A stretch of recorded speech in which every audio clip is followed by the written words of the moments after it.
Marcus y Daniel Fletcher se habían acostumbrado a ser el chiste favorito del pueblo. Los dos hermanos, que apenas sobrevivían gracias a trabajos ocasionales y donaciones, habían heredado lo que todos consideraban el edificio más inútil de Millbrook, una tienda general en ruinas que no había visto un cliente en 20 años. Mientras los vecinos murmuraban sobre su insensatez por conservar el lugar, en lugar de venderlo como chatarra, los hermanos comenzaron silenciosamente el agotador trabajo de limpiar décadas de abandono. Fue Marcus quien primero se fijó en la tabla suelta del suelo de la trastienda y Daniel quien la levantó para descubrir algo imposible, una escalera oculta que descendía hacia la oscuridad. Lo que encontraron en esa habitación olvidada pondría en tela de juicio todo lo que el pueblo creía saber sobre su pasado. Pero el descubrimiento de los hermanos sería la salvación o algo mucho más peligroso que la pobreza. Antes de volver al tema, dinos desde dónde nos estás escuchando. Y si esta historia te conmueve, asegúrate de suscribirte, porque mañana tengo algo muy especial para ti. A la mañana siguiente de su descubrimiento, Marcus Fletcher se encontraba en la puerta de lo que en su día había sido la tienda más concurrida de Millbrook, observando a su hermano menor, Daniel, barrer los excrementos de ratón de detrás del mostrador. A sus 34 años, Marcus se comportaba con la postura cautelosa de un hombre que había aprendido a estirar cada dólar, con las manos gastadas por el trabajo y manchadas por los productos de limpieza que apenas podían permitirse. Daniel, 2 años más joven y aún aferrado al optimismo a pesar de sus circunstancias, tarareaba una vieja melodía que su abuelo solía silbar mientras trabajaba. Habían pasado 3 meses desde que recibieron la llamada del abogado Hendricks sobre su herencia. Ezra Fletcher, su abuelo, había muerto solo en la residencia de ancianos del condado, dejando tras de sí nada más que deuda, recuerdos descoloridos y la escritura de un edificio que todos consideraban sin valor. El testamento era un documento sencillo, amarillento por el paso del tiempo y escrito con la cuidadosa letra de su abuelo. A mis nietos Marcus y Daniel, les dejo la tienda que ha sido el corazón de nuestra familia durante 60 años. Que encuentren en ella lo que yo nunca pude mostrarles. La mayoría de la gente de Millbrook pensaba que los hermanos habían perdido la cabeza. El edificio se alzaba en Main Street como un diente podrido, con las ventanas tapiadas y los letreros tan descoloridos que apenas se podía distinguir Fletcher's General Store bajo décadas de deterioro por el clima. El techo goteaba, los cimientos se habían asentado de forma desigual y el sistema de calefacción no funcionaba desde la administración Clinton. El sentido común dictaba que debían venderlo inmediatamente a Morrison Development Company, que había hecho una oferta modesta pero justa a los pocos días del funeral de su abuelo. Pero algo en las palabras del anciano había resonado en ambos hermanos, aunque ninguno de los dos lo admitiría ante el otro. Durante su infancia habían pasado innumerables tardes de verano en esta tienda, escuchando las historias de su abuelo sobre los viejos tiempos, cuando la calle principal bullía de actividad, cuando los granjeros venían al pueblo los sábados y las familias se reunían para compartir noticias y chismes. Ezra hablaba de la tienda como si estuviera viva, como si sus paredes guardaran secretos que solo la persona adecuada podría descubrir. La verdad era que Marcus y Daniel necesitaban desesperadamente que esos secretos fueran reales. Su apartamento compartido encima de la charcutería Kowalski costaba $800 al mes, y entre el trabajo a tiempo parcial de Marcus en la ferretería y los turnos de fin de semana de Daniel en la cafetería, apenas podían pagar el alquiler y la comida. Su madre había muerto cuando eran adolescentes, su padre había desaparecido años antes, y su abuelo había sido su única familia. Cuando él falleció, heredaron no solo un edificio, sino también el peso aplastante de ser los últimos Fletchers en una ciudad que en su día había conocido su nombre con respeto. Los libros de contabilidad estaban apilados en el mostrador principal de la tienda, con las cubiertas de cuero agrietadas y las páginas amarillentas por el paso del tiempo. Marcus los había encontrado en un archivador metálico, perfectamente conservados a pesar del deterioro del edificio. Las primeras anotaciones se remontaban a 1891, cuando su tatarabuelo había abierto la tienda por primera vez. Página tras página, documentaban el día a día de una próspera empresa comunitaria, créditos concedidos a familias con dificultades, bienes intercambiados por servicios, cuidadosas anotaciones del inventario y las ventas. Pero fueron las últimas entradas, escritas con la familiar letra de su abuelo, las que más intrigaron a Marcus. En lugar de las transacciones comerciales habituales, las últimas 20 páginas contenían notas crípticas que parecían más mensajes codificados que registros contables. Paquete entregado a 3 viajeros de la Ruta Norte. Paso seguro confirmado. Inventario especial trasladado a almacén secundario. Acceso restringido. Confianza mantenida. Legado preservado. Futuro incierto. Daniel sugirió que solo eran los escritos confusos de un anciano cuya mente fallaba, pero Marcus no estaba convencido. Su abuelo había estado lúcido hasta el final, con la memoria clara y el juicio sano. Estas entradas parecían intencionadas, deliberadas, como si hubiera estado documentando algo importante que no podía arriesgarse a decir abiertamente. Por la tarde llegó la señora Henderson, del banco, con sus zapatos sensatos haciendo clic contra las tablas deformadas del suelo, mientras inspeccionaba el estado de la tienda con un desánimo apenas disimulado. Era una mujer práctica que conocía a su abuelo desde hacía 40 años, y su expresión transmitía la paciente simpatía de alguien que da una mala noticia inevitable. Chicos, entiendo vuestro apego sentimental a este lugar, pero tenéis que afrontar la realidad, dijo, ajustándose las gafas mientras examinaba una mancha de agua en el techo. El edificio necesita al menos $30,000 en reparaciones antes de que pueda considerarse habitable, y mucho menos rentable. La oferta de Morrison es generosa, teniendo en cuenta el estado de la propiedad. Marcus intercambió miradas con Daniel al otro lado de la habitación. Ya habían tenido esta conversación una docena de veces con vecinos bien intencionados, funcionarios del banco y empresarios locales. Todos coincidían en que conservar la tienda era un suicidio financiero, que 2 hombres sin capital ni experiencia empresarial no tenían ninguna esperanza de revivir una empresa que llevaba décadas en quiebra. Pero allí, entre el polvo y los escombros, rodeados de los restos de la historia de su familia, ambos hermanos sintieron algo que había estado ausente en sus vidas desde la infancia. Un sentido de pertenencia a algo más grande que su propia supervivencia inmediata. A la mañana siguiente, una fría lluvia de octubre puso de manifiesto todas las deficiencias del deteriorado techo de la tienda. Marcus colocó cubos por toda la sala principal, mientras Daniel se afanaba en cubrir los libros de contabilidad con láminas de plástico. Cada gota que golpeaba los recipientes metálicos resonaba en el espacio vacío como un temporizador de cuenta atrás, marcando el constante deterioro de su herencia. Su cuenta de ahorros, que nunca había sido muy abultada, se había reducido a menos de $400 después de comprar los productos básicos de limpieza, unas pocas herramientas y materiales para tapiar las ventanas más rotas. La realidad de su situación pesaba sobre ambos hermanos con el peso de las vigas del techo que se hundían sobre sus cabezas. «Quizás deberíamos escuchar a la señora Henderson», dijo Daniel, escurriendo el agua sucia de una fregona en un cubo.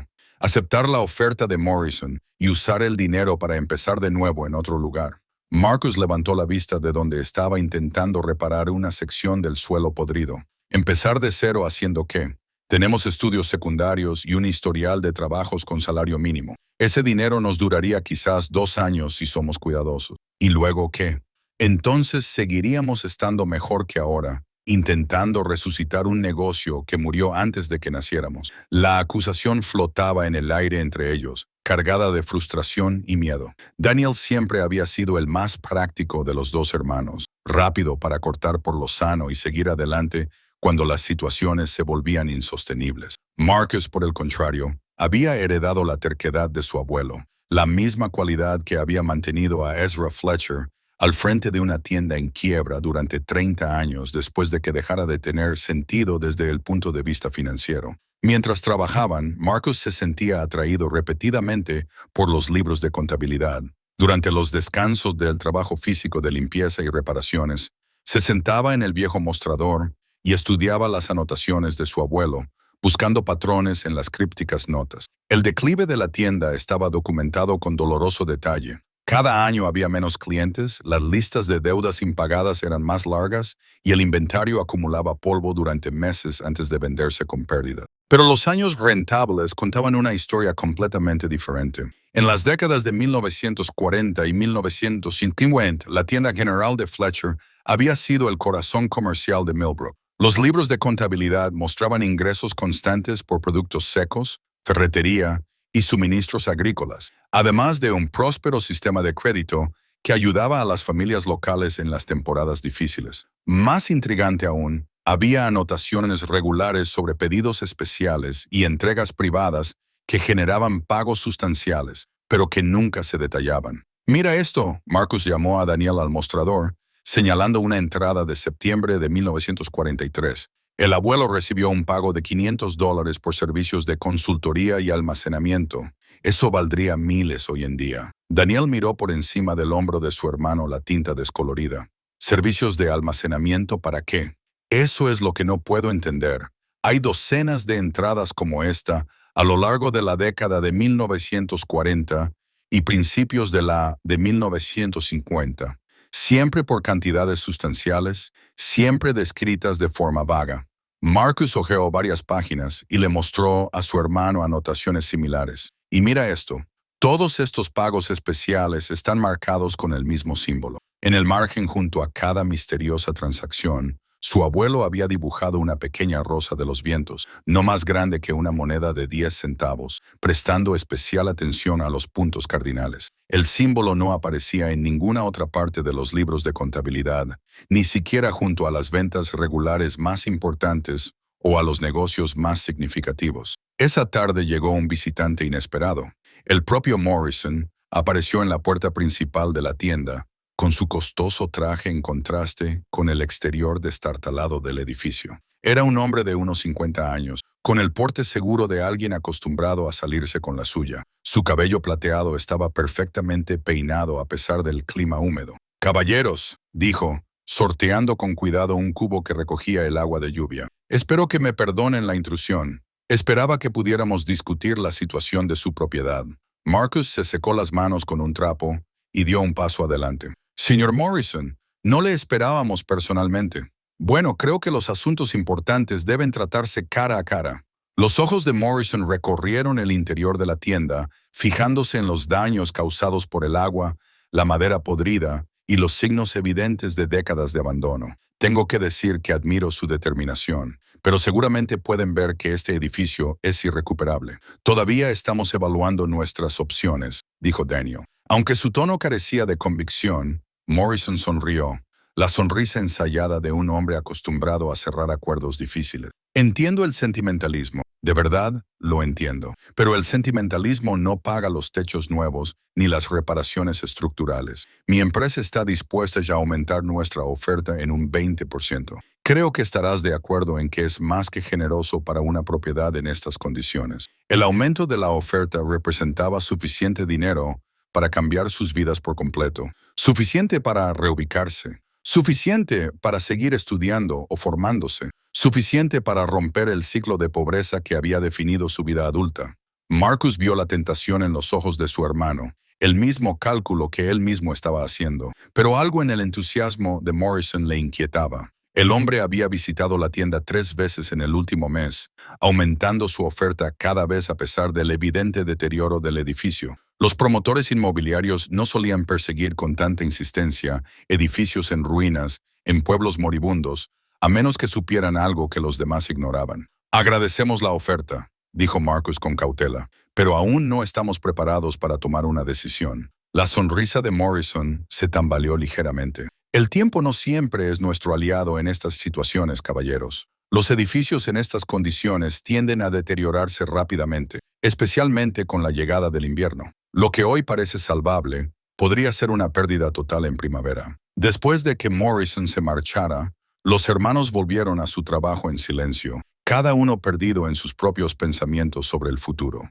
La lluvia seguía cayendo y los cubos seguían llenándose, marcando el paso del tiempo en un edificio que parecía decidido a derrumbarse a su alrededor, independientemente de sus intenciones o esfuerzos. 3 días de limpieza intensiva habían transformado la sala principal de la tienda de un caos a un simple desorden, mientras Marcus fregaba años de suciedad de las ventanas, permitiendo que la luz natural inundara el espacio por primera vez en décadas.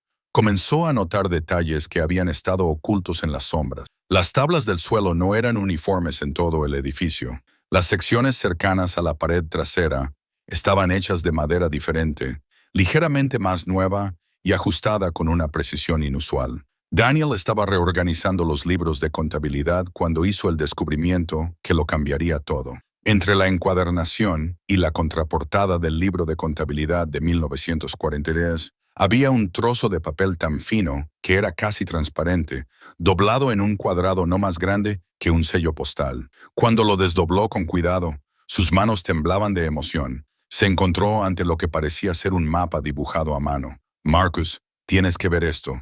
El mapa estaba dibujado a lápiz en lo que parecía papel cebolla, del tipo que su abuelo había utilizado para las copias al carbón de documentos importantes. Mostraba el contorno del edificio de la tienda, pero con detalles adicionales que no coincidían con la distribución actual. Los pasadizos subterráneos estaban indicados por líneas punteadas que se extendían desde debajo de la tienda hasta 3 puntos diferentes alrededor de la plaza del pueblo. Lo más intrigante era que uno de los pasadizos estaba marcado con el mismo símbolo de rosa de los vientos que habían encontrado en las entradas del libro de contabilidad.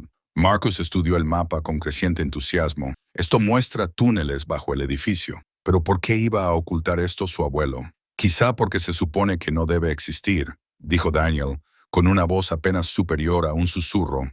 Fíjate en estas fechas en la esquina. 1873, 1945. Este mapa se actualizó varias veces a lo largo de casi un siglo. Las implicaciones eran asombrosas.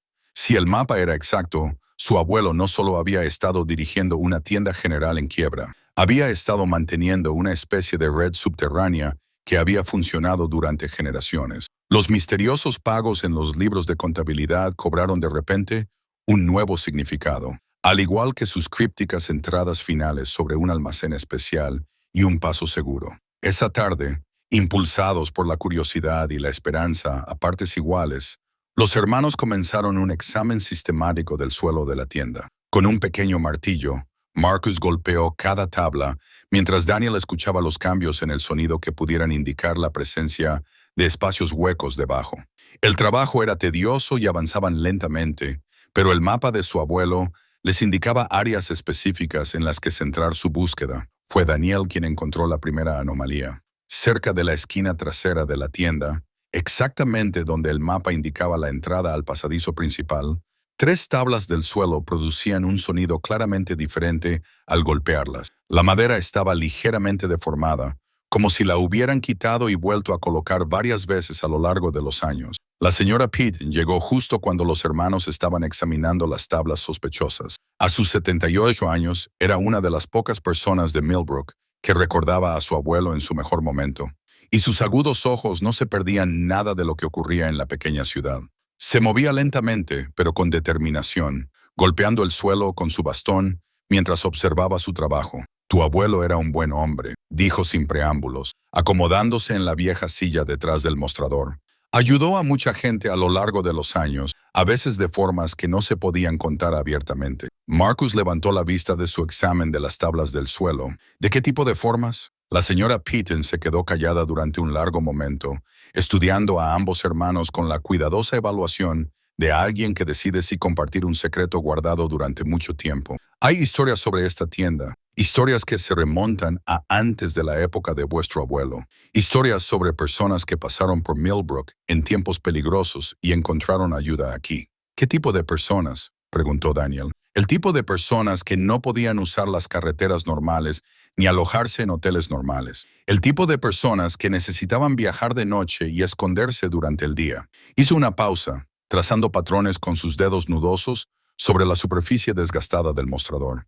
Por supuesto, solo eran viejas historias, probablemente sin importancia, pero la forma en que lo dijo, la mirada significativa que dirigió a ambos hermanos, sugería que había mucho más en esas historias que simples chismes. La señora Peyton había vivido en Millbrook toda su vida. Conocía a todas las familias y había sido testigo de todos los acontecimientos importantes de la historia de la ciudad.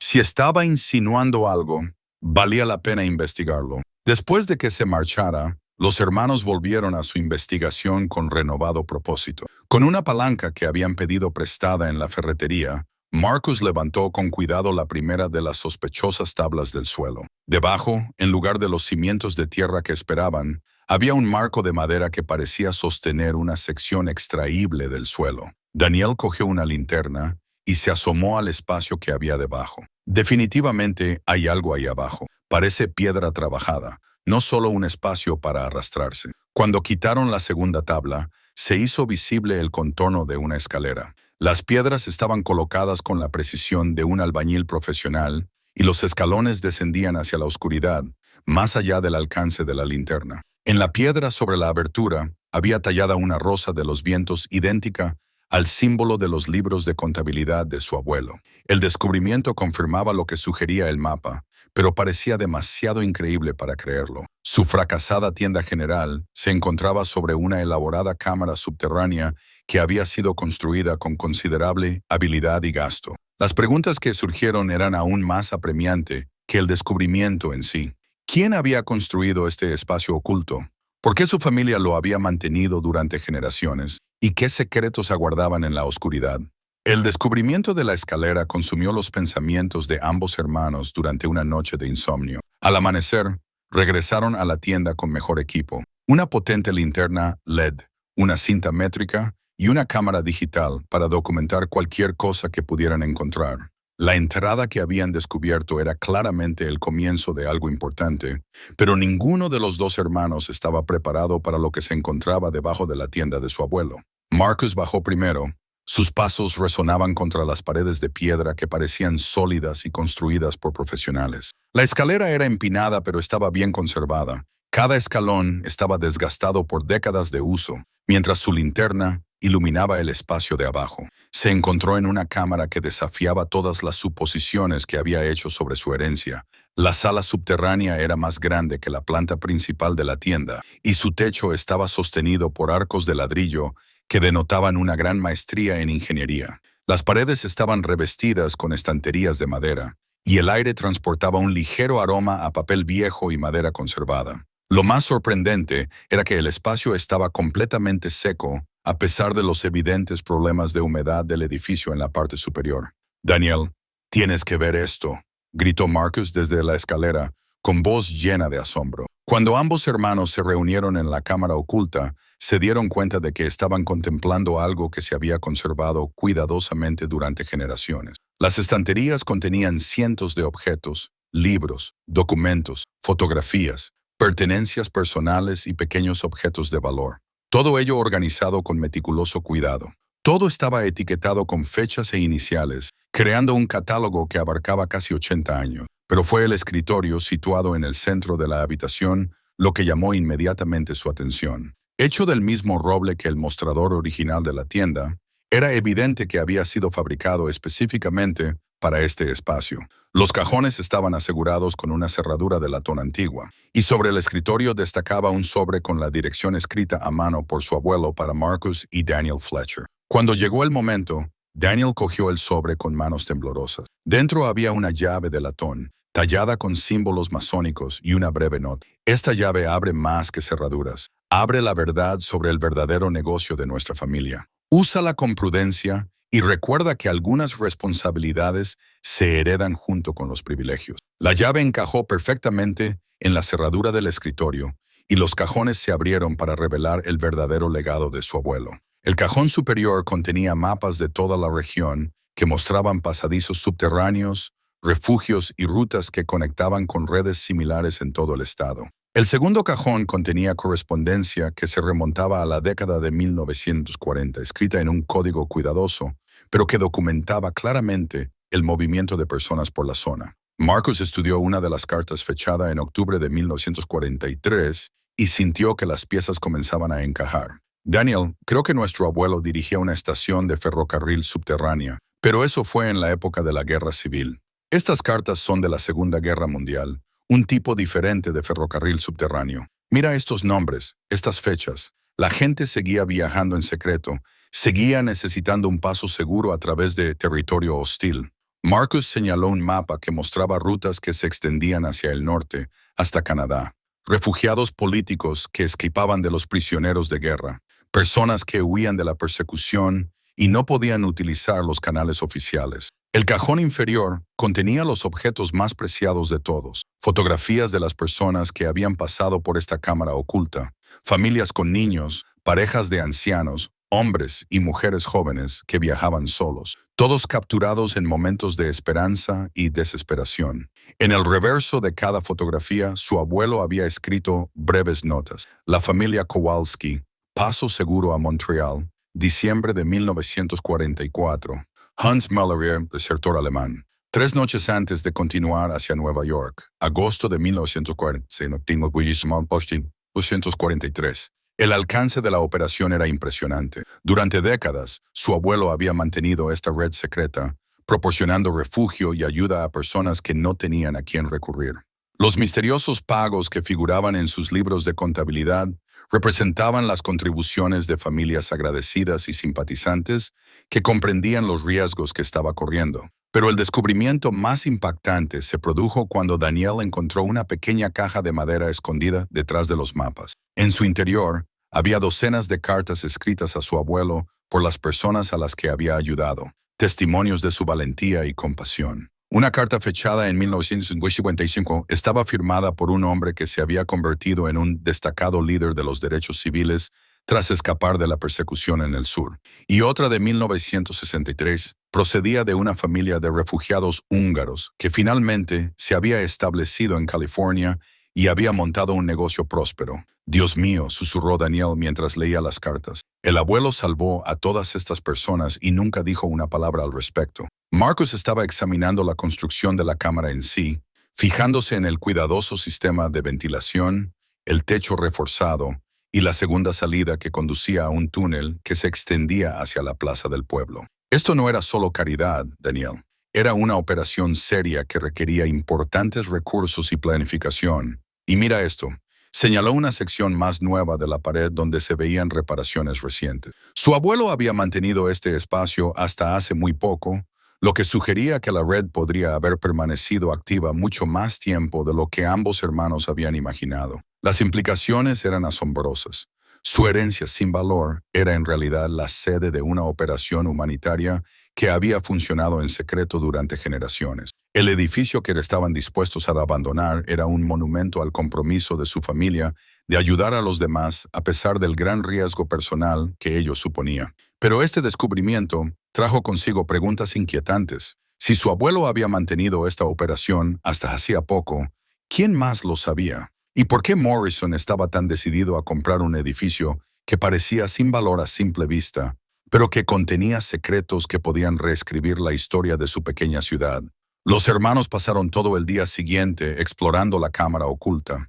Cada descubrimiento añadía nuevas capas a su comprensión de la vida secreta de su abuelo. La correspondencia que encontraron dibujaba una red que había evolucionado y se había adaptado a lo largo de décadas, ayudando a diferentes grupos de personas a medida que cambiaban las circunstancias históricas. Las primeras cartas, que databan de la década de 1940, trataban principalmente de refugiados europeos que huían de la persecución nazi. A estas les siguieron correspondencias de la década de 1950 relacionadas con personas que escapaban de los regímenes comunistas de Europa del Este. La década de 1960 trajo una nueva ola de correspondientes relacionados con activistas de los derechos civiles que huían de la persecución en el sur profundo, y el patrón continuó a lo largo de las décadas. Marcus descubrió un diario encuadernado en cuero escondido en un compartimento secreto del escritorio, escrito íntegramente con la cuidadosa letra de su abuelo.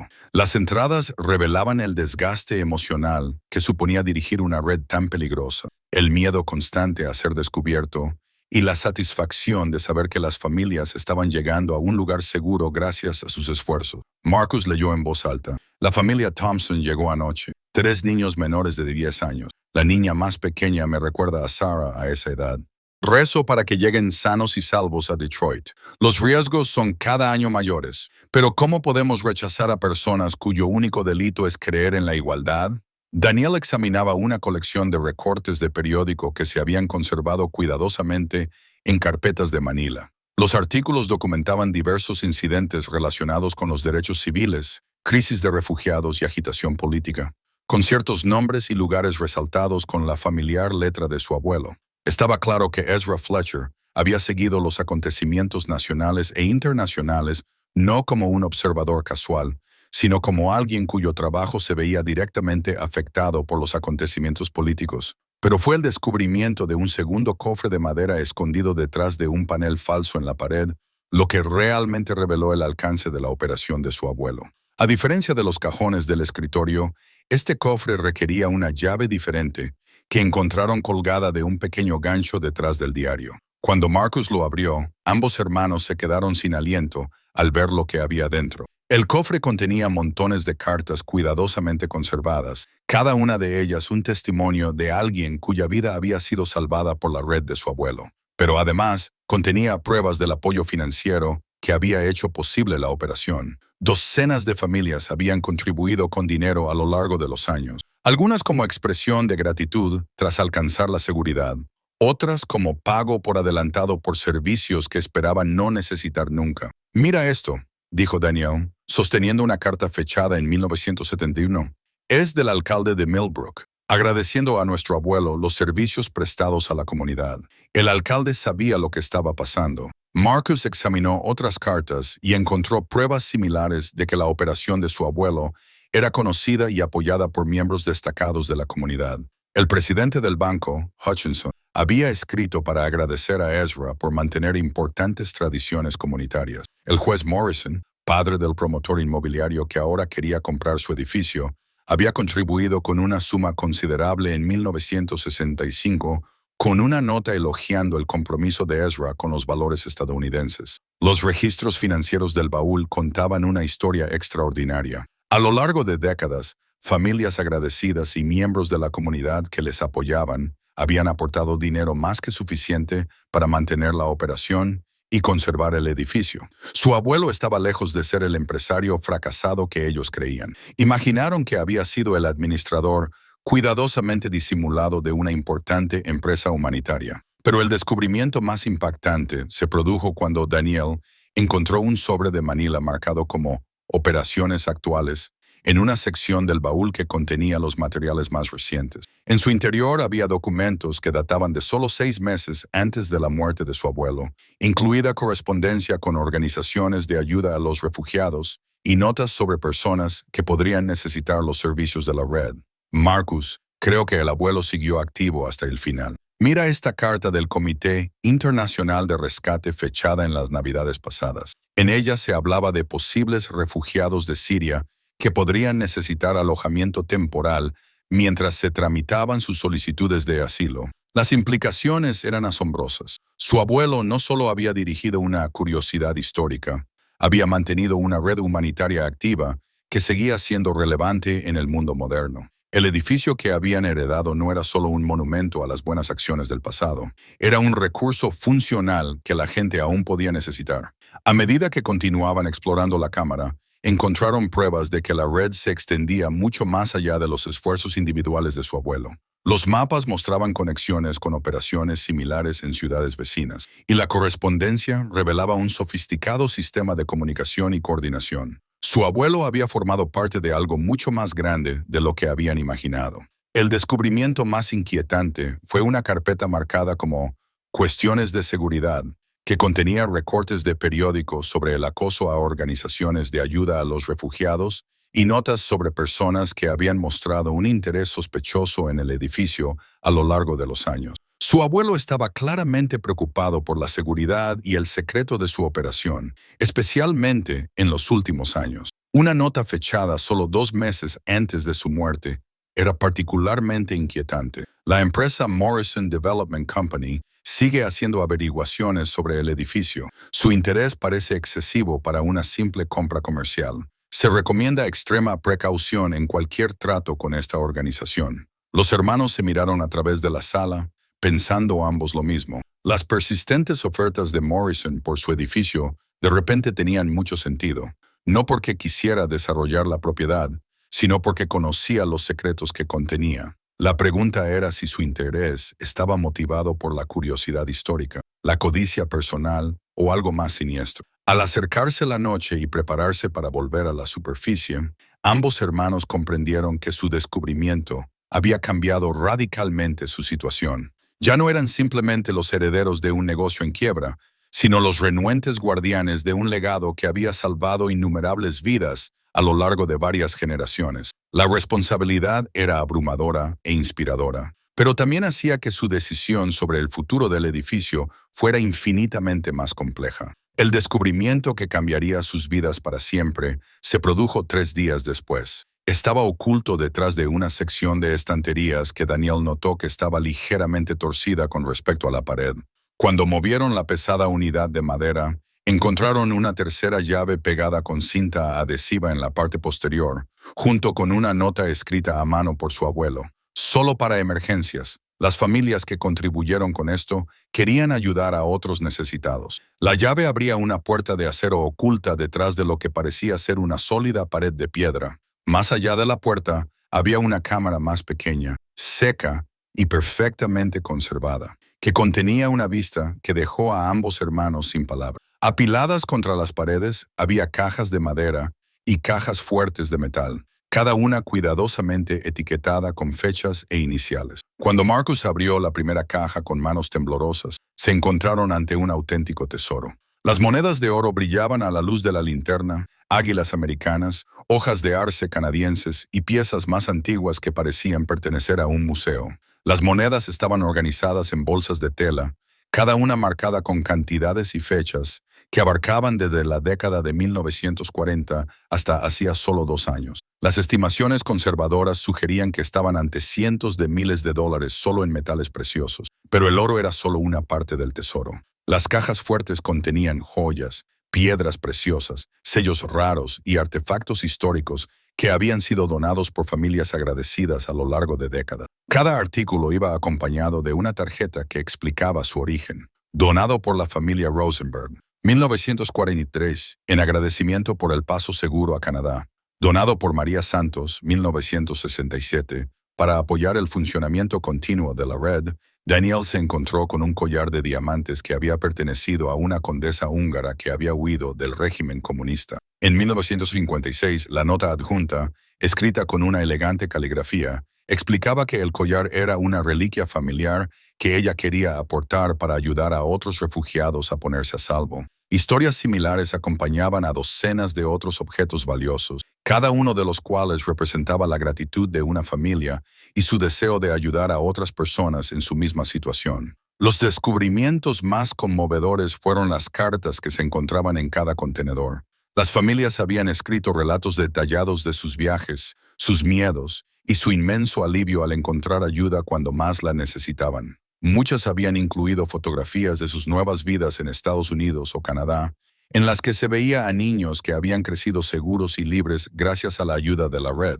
Marcus leyó una carta en voz alta, con la voz cargada de emoción. A las amables personas que nos ayudaron a escapar de Berlín Oriental en 1961. Nuestra hija es ahora médica en Chicago. Nuestro hijo enseña en una universidad de Toronto. Las monedas de oro que dejamos no son nada comparadas con el regalo de la libertad que le dieron a nuestra familia. Por favor, úsenlas para ayudar a otros que necesitan lo que nosotros necesitábamos. El valor económico del tesoro era asombroso, pero su significado emocional era aún mayor. Cada objeto representaba una vida salvada, una familia reunida, una persona a la que se le había dado la oportunidad de construir un nuevo futuro. Su abuelo había sido el custodio de esta riqueza, pero estaba claro que nunca la había utilizado para su beneficio personal. La forma modesta en que había vivido, el aparente fracaso de su tienda, no eran más que fachadas cuidadosamente mantenidas para proteger el verdadero propósito de la obra de su vida. Pero mientras los hermanos catalogaban el tesoro, se enfrentaron a la misma complejidad moral que debió de perturbar a su abuelo durante décadas. Esta riqueza se había acumulado a lo largo de décadas de gratitud y generosidad, pero originalmente se había pagado por un paso seguro en tiempos desesperados. Sin duda, algunas familias habían dado más de lo que podían permitirse, sacrificando posesiones preciosas para garantizar su supervivencia. ¿Qué se supone que debemos hacer con todo esto?, preguntó Daniel, abrumado por el alcance de su descubrimiento. Marcus estaba examinando una colección de libros raros que había sido donada por un profesor judío que había escapado de Alemania en 1938. Creo que la respuesta está en las cartas. Estas personas no nos dieron estas cosas para hacernos ricos. Las dieron para mantener la red en funcionamiento, para ayudar a otras personas que necesitarían la misma ayuda. Entre las últimas incorporaciones al tesoro, había objetos que confirmaban la actividad continuada de su abuelo hasta sus últimos años. Una colección de monedas de oro fechadas en 2019 había sido aportada por una familia de refugiados sirios a quienes se había ayudado a reunirse con familiares en Canadá. La carta adjunta, escrita en un inglés cuidado, explicaba que el padre había guardado las monedas de su negocio de joyería antes de huir de Damasco y quería asegurarse de que otras personas pudieran recibir la misma ayuda que había recibido su familia. El descubrimiento del tesoro obligó a ambos hermanos a enfrentarse a la verdadera magnitud de lo que habían heredado. No eran solo los propietarios de un edificio en ruinas, eran los herederos de un legado humanitario que había funcionado durante generaciones y había acumulado recursos sustanciales para continuar con esa misión. La responsabilidad era a la vez humilde y aterradora, pero el tesoro también planteaba preguntas inquietantes sobre el interés de Morrison en su propiedad. Si de alguna manera se hubiera filtrado la noticia de la riqueza oculta, eso explicaría sus persistentes ofertas y su disposición a pagar por encima del valor de mercado por un edificio que parecía no tener ningún valor. La idea de que el secreto, cuidadosamente guardado por su abuelo, pudiera haberse visto comprometido, llenó a ambos hermanos de un frío temor. Mientras aseguraban la cámara del tesoro y se preparaban para volver a la superficie, Marcus y Daniel comprendieron que sus vidas habían cambiado irrevocablemente. Poseían una riqueza más allá de sus sueños más descabellados, pero esa riqueza conllevaba obligaciones que apenas empezaban a comprender.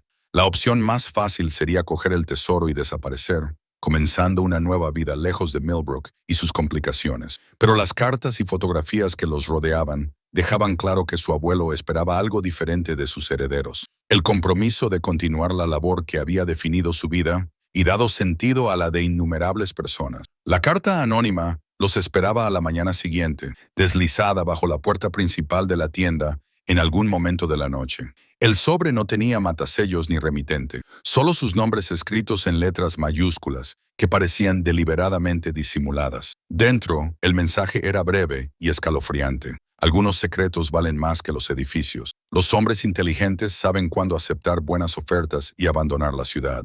No todos los que ayudaron a vuestro abuelo siguen vivos. Marcus leyó la carta 2 veces antes de enseñársela a Daniel. Ambos hermanos sintieron el escalofrío de la amenaza implícita.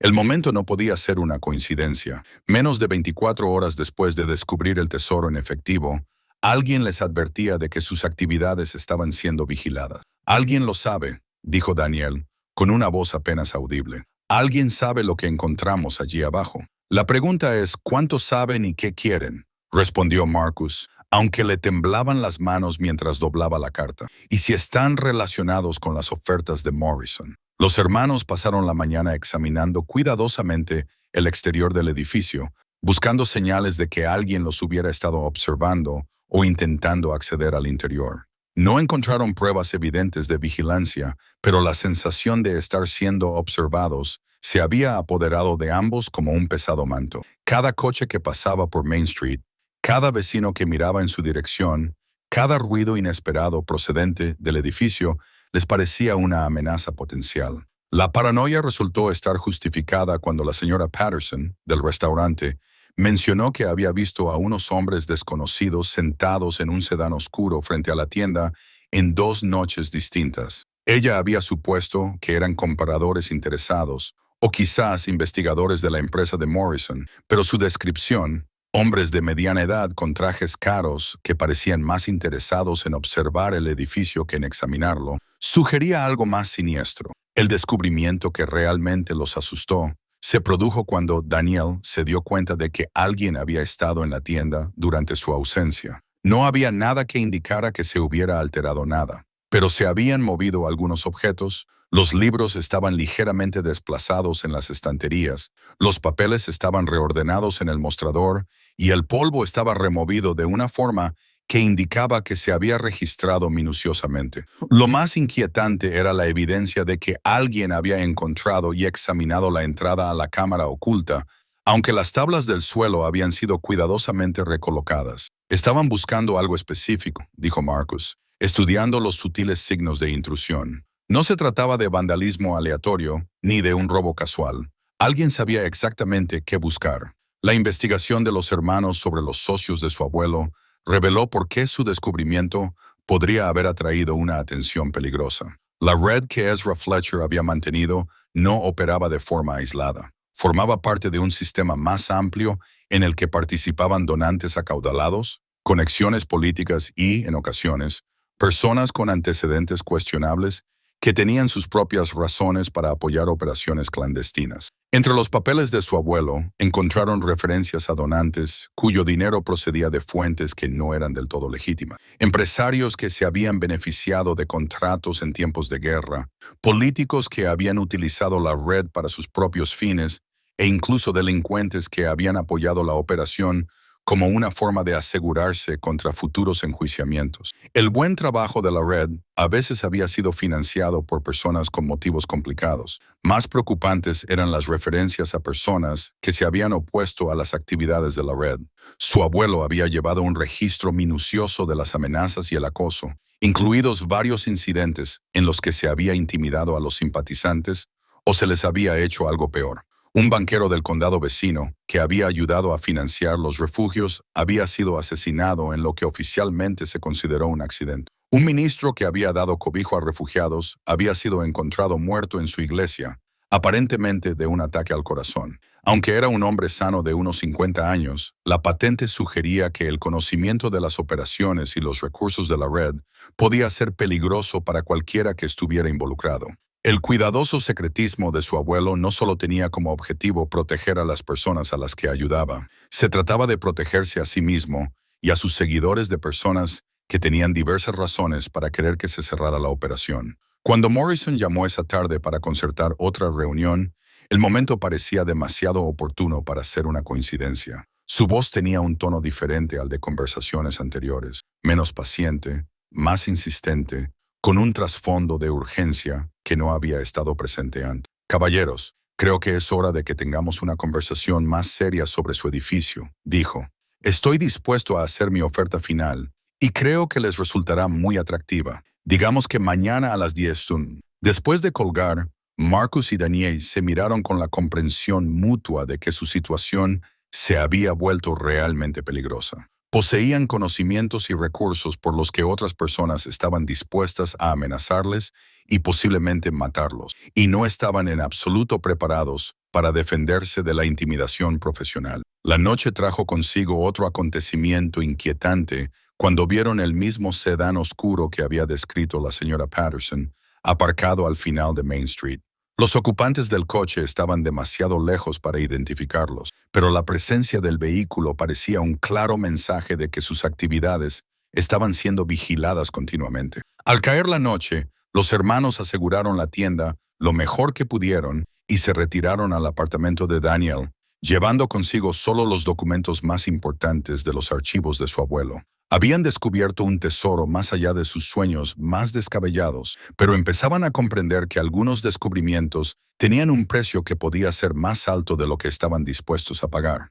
La visita de la señora Piton a la mañana siguiente fue un alivio para los dos hermanos, que habían pasado la noche sobresaltándose con cada ruido y comprobando las cerraduras repetidamente.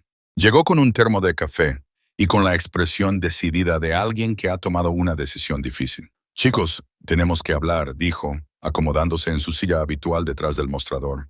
He estado observando lo que ha estado sucediendo aquí, y creo que es hora de que les cuente lo que sé sobre el verdadero trabajo de su abuelo. Marcus y Daniel intercambiaron miradas, sin saber muy bien cuánto debían revelar sobre sus descubrimientos, pero las siguientes palabras de la señora Piton disiparon cualquier duda sobre lo que sabía. Sé lo de la habitación de abajo, sé de las personas a las que su abuelo ayudó a lo largo de los años, y sé que ustedes están en peligro por lo que encontraron. La revelación de que la señora Piton estaba al tanto de la operación secreta de su abuelo fue tanto una sorpresa como un alivio. Ella explicó que había sido una de sus confidentes más cercanas durante más de 40 años, ayudando a coordinar los arreglos de las casas seguras y proporcionando historias de cobertura cuando personas sospechosas hacían demasiadas preguntas sobre actividades inusuales en la ciudad.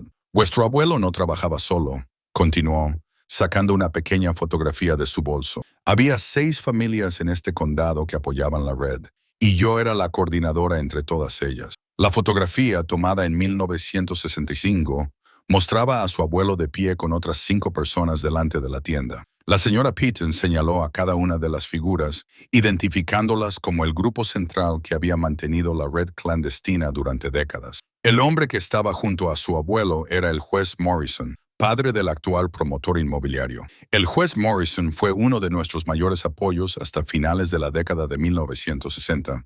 La señora Peaton explicó. Nos proporcionó protección legal cuando tuvimos problemas con las autoridades locales y su familia contribuyó con fondos sustanciales a la operación. Pero algo cambió después de que su hijo Richard regresara de Vietnam. Richard Morrison, el actual promotor inmobiliario que persigue la construcción del edificio, había regresado del servicio militar, con lo que la señora Peaton describió diplomáticamente como ideas diferentes sobre Estados Unidos y sobre quién merecía ayuda. Se había horrorizado al descubrir la participación de su padre en lo que él consideraba ayuda a simpatizantes comunistas y subversivos políticos. Richard amenazó con revelar toda la red a menos que su padre dejara de apoyarla. La señora Peaton continuó. El juez Morrison se debatió entre su hijo y sus principios, pero finalmente sintió que no tenía otra opción. Se retiró de nuestro grupo en 1971, pero siempre sospeché que se arrepintió de esa decisión. El conflicto familiar había creado una brecha duradera entre padre e hijo que acabó envenenando la relación de Richard Morrison con toda la red. Cuando el juez Morrison murió en 1995, Richard heredó no solo la fortuna y las conexiones empresariales de su padre, sino también su profundo conocimiento de la operación clandestina que había funcionado en Millbrook durante décadas. La señora Peaton sacó otra fotografía, esta más reciente, en la que aparecía su abuelo con otras personas mayores en lo que parecía ser una reunión. La foto se había tomado solo 2 años antes. Su abuelo se mantuvo en contacto con los miembros de la red que aún vivían y se reunían cada año para recordar a las personas a las que habían ayudado y discutir si sus servicios aún podían ser necesarios. La fotografía revelaba que la red había permanecido activa mucho más tiempo de lo que los hermanos habían imaginado. La señora Peaton explicó que, aunque los movimientos de refugiados a gran escala de la posguerra habían terminado, seguía habiendo personas y familias que necesitaban ayuda, víctimas de violencia doméstica, que huían de situaciones de maltrato, inmigrantes indocumentados que se enfrentaban a la deportación y activistas políticos cuya seguridad se veía amenazada por su trabajo. El tesoro que encontraron no era solo de familias agradecidas del pasado, dijo la señora Peaton, confirmando que sabía de su descubrimiento. La gente siguió contribuyendo a la red hasta la muerte de su abuelo.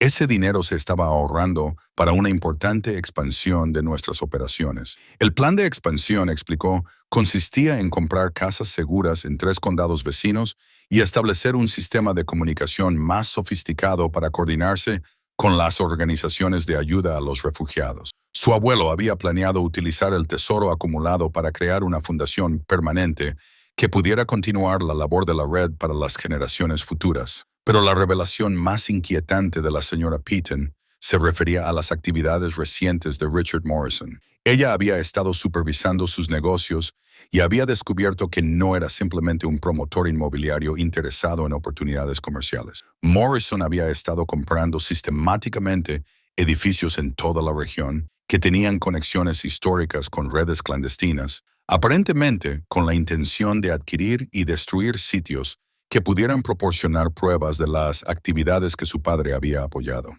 No solo está tratando de comprar su edificio para desarrollarlo, advirtió la señora Peaton. Quiere borrar las pruebas de lo que ocurrió aquí, reescribir la historia de esta ciudad para que coincida con su versión de lo que debería ser Estados Unidos. La anciana metió la mano en su bolso y sacó un sobre de manila repleto de documentos. Son copias de todo lo que tu abuelo y yo documentamos sobre las actividades de Richard Morrison. Registros financieros, informes de vigilancia, pruebas de las tácticas de intimidación que ha utilizado contra otros propietarios. Necesitarán esta información si deciden luchar contra él. Mientras la señora Peaton se preparaba para marcharse, compartió un último dato crucial. Los otros miembros supervivientes de la red, 3 ancianos que vivían en pueblos vecinos, estaban dispuestos a apoyar a los hermanos en cualquier decisión que tomaran sobre la continuación de la labor de su abuelo.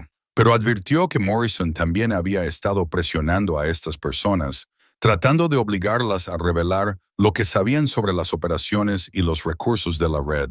Chicos, habéis heredado más que un edificio y un tesoro, dijo con una voz que transmitía el peso de décadas de secretos compartidos. Habéis heredado la responsabilidad de proteger la memoria de todos aquellos que arriesgaron sus vidas para ayudar a otros. La pregunta es si estáis preparados para aceptar esa responsabilidad, sabiendo los peligros que conlleva. Morrison llegó puntualmente a las 10 de la mañana siguiente, pero no estaba solo.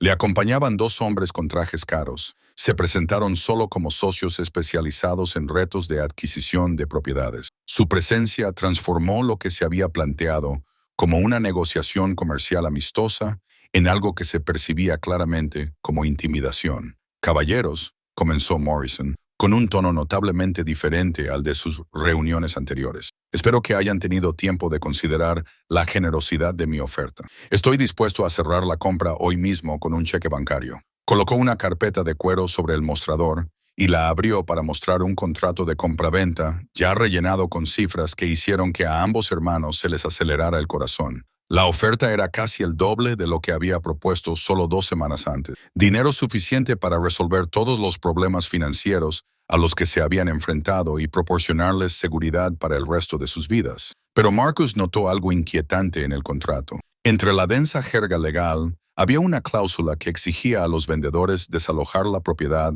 en un plazo de 48 horas tras el cierre y entregar todas las llaves, documentos y cualquier material que se encontrara en el recinto. Otra cláusula les prohibía hablar con nadie sobre la historia o el contenido de la propiedad, incluidas las sociedades históricas o las agencias gubernamentales. Es muy generoso, dijo Marcus con cautela. Pero todavía estamos considerando nuestras opciones. La sonrisa de Morrison se tensó de forma casi imperceptible. Me temo que esta oferta expira hoy. El mercado inmobiliario en esta zona es bastante volátil y mis inversores están preocupados por las posibles complicaciones que podrían surgir de unas negociaciones prolongadas. Uno de los socios de Morrison dio un paso al frente. Un hombre cuya presencia física parecía diseñada para intimidar. El señor Morrison ha sido muy paciente con ustedes, caballeros, pero hay otras partes interesadas que podrían no ser tan comprensivas con los retrasos. Daniel sintió que se le secaba la boca. ¿Qué tipo de otras partes?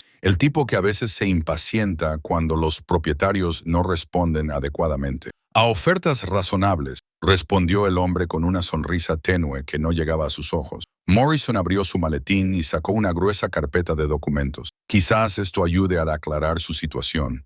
Hemos investigado exhaustivamente esta propiedad y conocemos algunas conexiones históricas interesantes que podrían complicar cualquier plan de desarrollo futuro. La carpeta contenía fotocopias de documentos históricos que helaban la sangre a ambos hermanos. Registros de la propiedad de la década de 1940 que mostraban instalaciones de servicios públicos inusuales, permisos de construcción para instalaciones de almacenamiento que nunca se habían documentado públicamente y, lo más inquietante de todo, una lista de personas que habían sido propietarias o habían operado negocios en edificios con una importancia histórica similar, junto con anotaciones sobre lo que les había sucedido cuando se negaron a cooperar con los planes de desarrollo.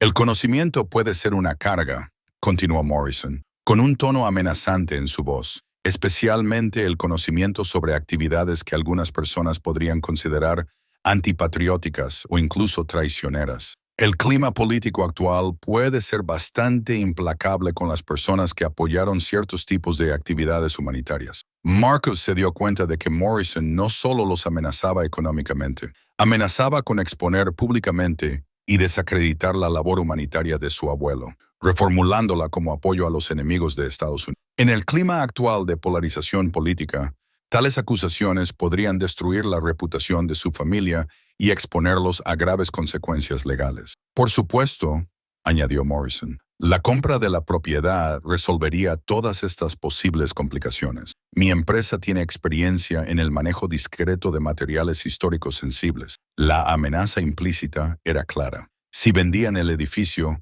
los secretos que contenía quedarían enterrados para siempre. Rechazar. Y Morrison utilizaría su conocimiento de la red clandestina para destruir la vida de ambos hermanos y la memoria de todas las personas a las que su abuelo había ayudado.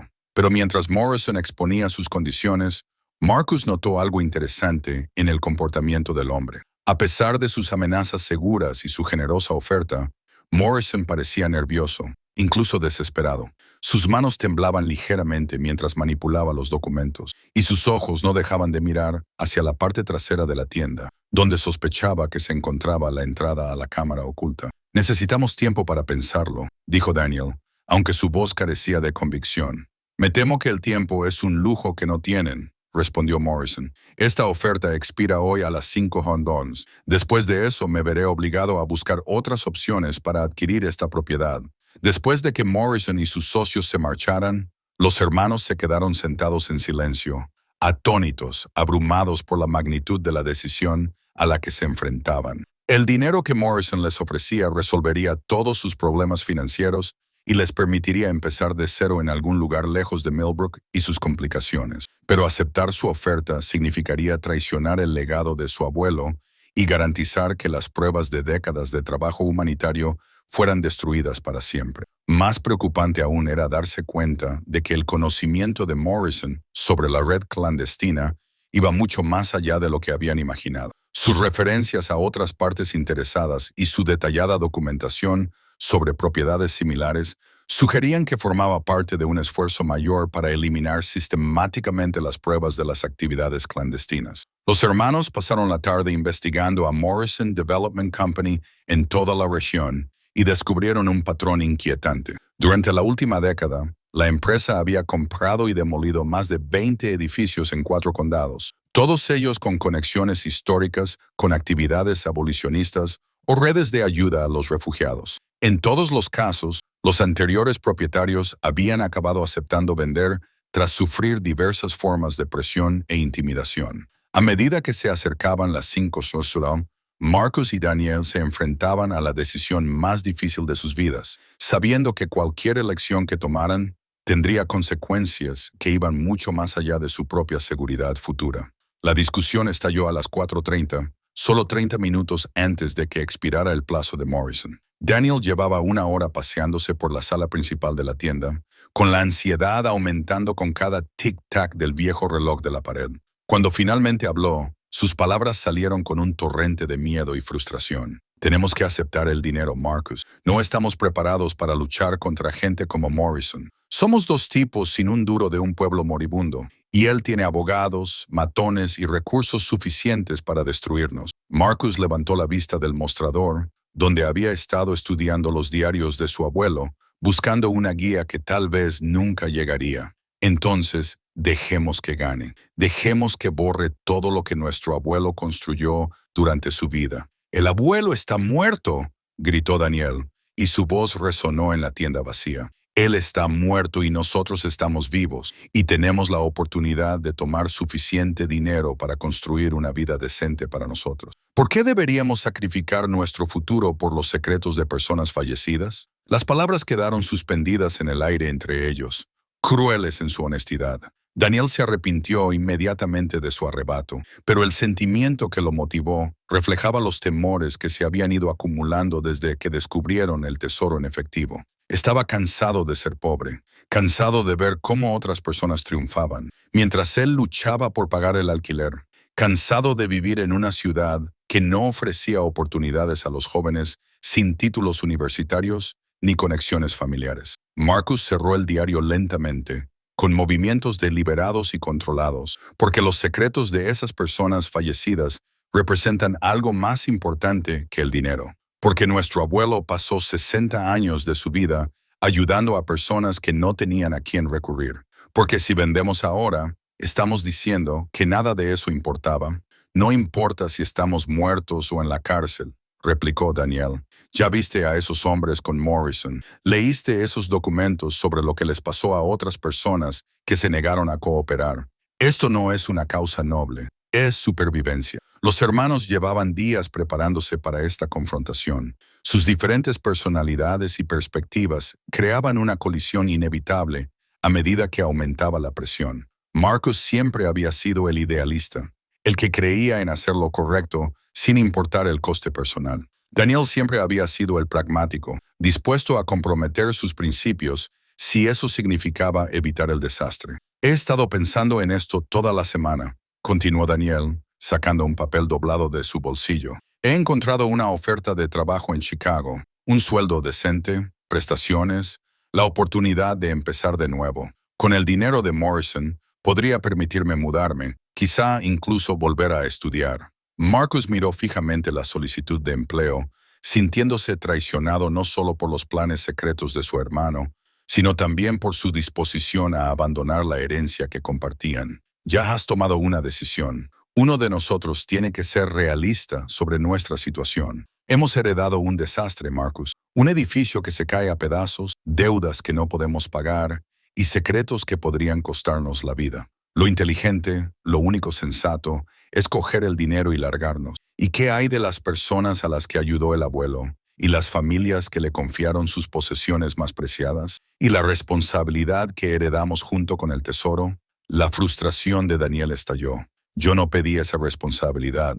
No elegí heredar una misión humanitaria para la que no estoy en absoluto cualificado. Yo quería una herencia sencilla, algo de dinero, quizá una casa, algo que mejorara mi vida en lugar de complicarla hasta dejarla irreconocible. La acusación le dolió profundamente porque Marcus reconocía que era cierta. Ninguno de los dos hermanos estaba preparado para la magnitud de lo que habían descubierto, y ambos luchaban con obligaciones que parecían muy por encima de sus capacidades. Pero donde Daniel veía una carga abrumadora, Marcus veía una oportunidad para dar sentido a unas vidas que habían estado a la deriva sin ningún propósito. «¿Así que vas a huir?», dijo Marcus, con voz cargada de decepción. «Coger el dinero y fingir que nada de esto ha pasado. Yo voy a sobrevivir», respondió Daniel. «Voy a cuidar de mí mismo en lugar de intentar salvar el mundo con buenas intenciones y sin recursos». El reloj de la pared dio 5 campanadas y ambos hermanos se quedaron en silencio.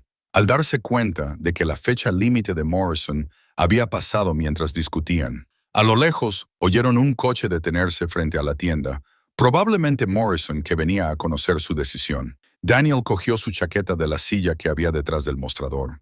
«No puedo hacerlo, Marcus. No puedo ser la persona que el abuelo quería que fuéramos. Lo siento, pero no estoy hecho para este tipo de lucha». Mientras Daniel se dirigía hacia la puerta trasera, Marcus sintió el peso del aislamiento cayendo sobre él como una pesada manta. Había perdido el apoyo de su hermano en el momento en que más lo necesitaba, y Morrison estaba esperando fuera con una oferta que resolvería todos sus problemas. Si tan solo Marcus estuviera dispuesto a traicionar todo lo que el abuelo había defendido. El sonido de los pasos de Daniel, desvaneciéndose en el callejón detrás de la tienda, fue seguido por los insistentes golpes de alguien en la puerta principal. Morrison había venido a buscar su respuesta, y Marcus tendría que enfrentarse a él solo, sabiendo que cualquier decisión que tomara definiría no solo su propio futuro, sino el destino de un legado humanitario que había llevado generaciones construir las 2 semanas siguientes. La partida de Daniel fue la más solitaria de la vida de Marcus. Le dijo a Morrison que necesitaba más tiempo para considerar la oferta, ganando tiempo para pensar, alegando que necesitaba localizar a su hermano para finalizar cualquier venta. La paciencia de Morrison se estaba agotando claramente, pero el requisito legal de que ambos hermanos firmaran le dio a Marcus un respiro temporal. Durante el día se dedicó al trabajo físico de la restauración con una intensidad que rayaba en la obsesión. Reparó secciones del suelo, tapó agujeros en las paredes y limpió y organizó metódicamente el contenido de la tienda. El trabajo físico le ayudaba a calmar la mente, pero no podía eliminar la constante conciencia de que probablemente estaba librando una batalla perdida contra fuerzas mucho más poderosas que él. Pasaba las tardes en la cámara oculta, leyendo los diarios y la correspondencia de su abuelo, buscando orientación sobre cómo proceder. Cuanto más aprendía sobre el funcionamiento de la red, más comprendía la complejidad de lo que su abuelo había logrado. Dirigir una operación clandestina con éxito requería no solo valor y compasión, sino también conexiones políticas, recursos financieros y una planificación sofisticada que Marcus sentía que no estaba en condiciones de proporcionar. Las entradas del diario de los últimos años de su abuelo revelaban a un hombre que luchaba con dudas similares sobre el futuro de la obra de su vida. ¿Quién continuará este trabajo cuando yo ya no esté? Ezra había escrito solo 6 meses antes de su muerte. Marcus y Daniel son buenos chicos, pero no entienden el mundo que creó esta red. Quizás sea el momento de dejar que este capítulo de la historia termine con dignidad, en lugar de ver cómo fracasa por la inexperiencia. Pero otras entradas sugerían que Ezra había mantenido la esperanza de que sus nietos encontraran su propia manera de honrar el legado de la red. Los métodos específicos pueden cambiar, pero la necesidad de personas dispuestas a ayudar a los demás nunca desaparecerá. Rezo para que Marcus y Daniel encuentren el valor para llevar adelante esta labor en la forma que requiera su generación. La soledad de Marcus solo se veía interrumpida por las visitas diarias de la señora Peyton. Ella le llevaba comida, le ayudaba con pequeñas reparaciones y le proporcionaba una conexión con la historia de la red que le ayudaba a sentirse menos aislado. A través de ella se enteró de que los demás miembros supervivientes de la red observaban su situación con interés y preocupación, dispuestos a ofrecerle apoyo si decidía continuar con la operación, pero incapaces de intervenir directamente sin exponerse a las represalias de Morrison. Tu abuelo también pasó por periodos de duda, le dijo la señora Peyton una noche, mientras estaban sentados en la cámara oculta, rodeados de décadas de historia acumulada. En la década de 1970, cuando el clima político se volvió en contra del trabajo humanitario, consideró seriamente cerrar la operación. Pero entonces llegaba una familia que necesitaba ayuda y él recordaba por qué era importante ese trabajo. Ella le mostró fotografías de las actividades más recientes de la red, refugiados sirios a los que se había ayudado a llegar a Canadá en 2018, una familia de solicitantes de asilo hondureños a los que se había proporcionado alojamiento temporal en 2019, víctimas de violencia doméstica a las que se había proporcionado un paso seguro a centros de protección tan solo 6 meses antes de la muerte de Ezra. La necesidad no había desaparecido con el ferrocarril subterráneo, explicó la señora Peyton. Simplemente había cambiado de forma. Todavía hay personas que necesitan ayuda para pasar de situaciones peligrosas a otras seguras. Todavía hay familias que se quedan fuera de los programas de asistencia oficiales. Saber que la gente podría seguir necesitando los servicios de la red pesó mucho en la decisión de Marcus. Aceptar el dinero de Morrison le proporcionaría seguridad financiera a él y a Daniel, pero también eliminaría un recurso del que las personas vulnerables habían dependido durante generaciones. La complejidad moral de la elección le mantenía despierto por la noche, mirando al techo e intentando imaginar lo que su abuelo habría querido que hiciera. La última entrada del diario de su abuelo, fechada solo 2 semanas antes de su muerte, le proporcionó algo de claridad. El tesoro nunca tuvo como objetivo hacer ricos a mis herederos. Su objetivo era proporcionarles los recursos para seguir ayudando a los demás. Si eligen un camino diferente, lo entenderé. Pero espero que encuentren una forma de honrar el sacrificio de todos los que contribuyeron a esta labor. Marcus comenzó a llevar su propio diario, en el que documentaba sus pensamientos y dificultades mientras trabajaba solo en la tienda. Las entradas revelaban su creciente conexión con la misión de su abuelo y su creciente determinación por encontrar una forma de preservar el legado de la red, aunque no pudiera continuar con sus operaciones en su forma original. No soy el hombre que era mi abuelo, escribió. No tengo sus contactos, su experiencia, ni su habilidad natural para inspirar confianza en personas desesperadas, pero tengo su terquedad y su creencia de que hay cosas por las que vale la pena luchar, incluso cuando las probabilidades son terribles. La presión de Morrison siguió aumentando. Las llamadas telefónicas se hicieron más frecuentes y amenazadoras, y Marcus comenzó a notar que el mismo sedán oscuro se estacionaba cerca de su apartamento y de la tienda en días alternos. La vigilancia ya no era sutil. Estaba diseñada para recordarle que sus movimientos eran monitoreados y que sus opciones eran limitadas. Pero en lugar de debilitar su resolución, las tácticas de intimidación fortalecieron la determinación de Marcus de resistir. Cada amenaza le recordaba el valor que había demostrado su abuelo al proteger a las personas vulnerables de las fuerzas poderosas. Y cada día que pasaba solo en la tienda, profundizaba su comprensión del legado que había heredado. Daniel regresó un martes por la mañana de noviembre, sin avisar, justo cuando Marcus estaba abriendo la tienda para otro día de trabajo solitario de restauración. Su hermano menor parecía cansado y más delgado que cuando se había ido. Llevaba una mochila y tenía la expresión de alguien que había pasado largas horas luchando con decisiones difíciles. No pude hacerlo, dijo Daniel sin preámbulo. Dejó la mochila junto al mostrador. Llegué a Chicago, encontré un apartamento, e incluso empecé el trabajo, pero no podía dejar de pensar en lo que encontramos allí abajo, en todas esas personas a las que el abuelo ayudó.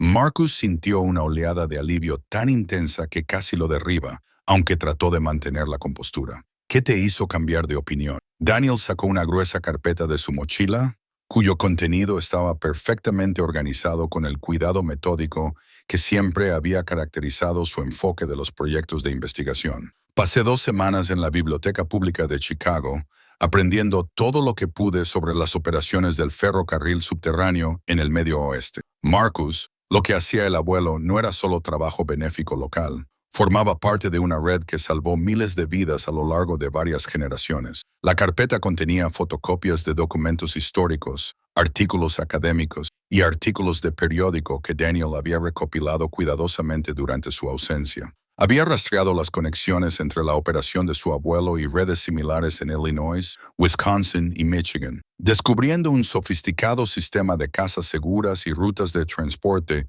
que había funcionado de forma ininterrumpida durante más de un siglo. «Mira esto», dijo Daniel, extendiendo mapas sobre el mostrador. «Estos son todos los emplazamientos documentados del ferrocarril clandestino en nuestra región. Pero estos», señaló una serie de marcas rojas, «son edificios que Morrison Development ha comprado y demolido en los últimos 10 años. No solo está tratando de borrar el trabajo de nuestro abuelo, está destruyendo sistemáticamente las pruebas de toda la red regional».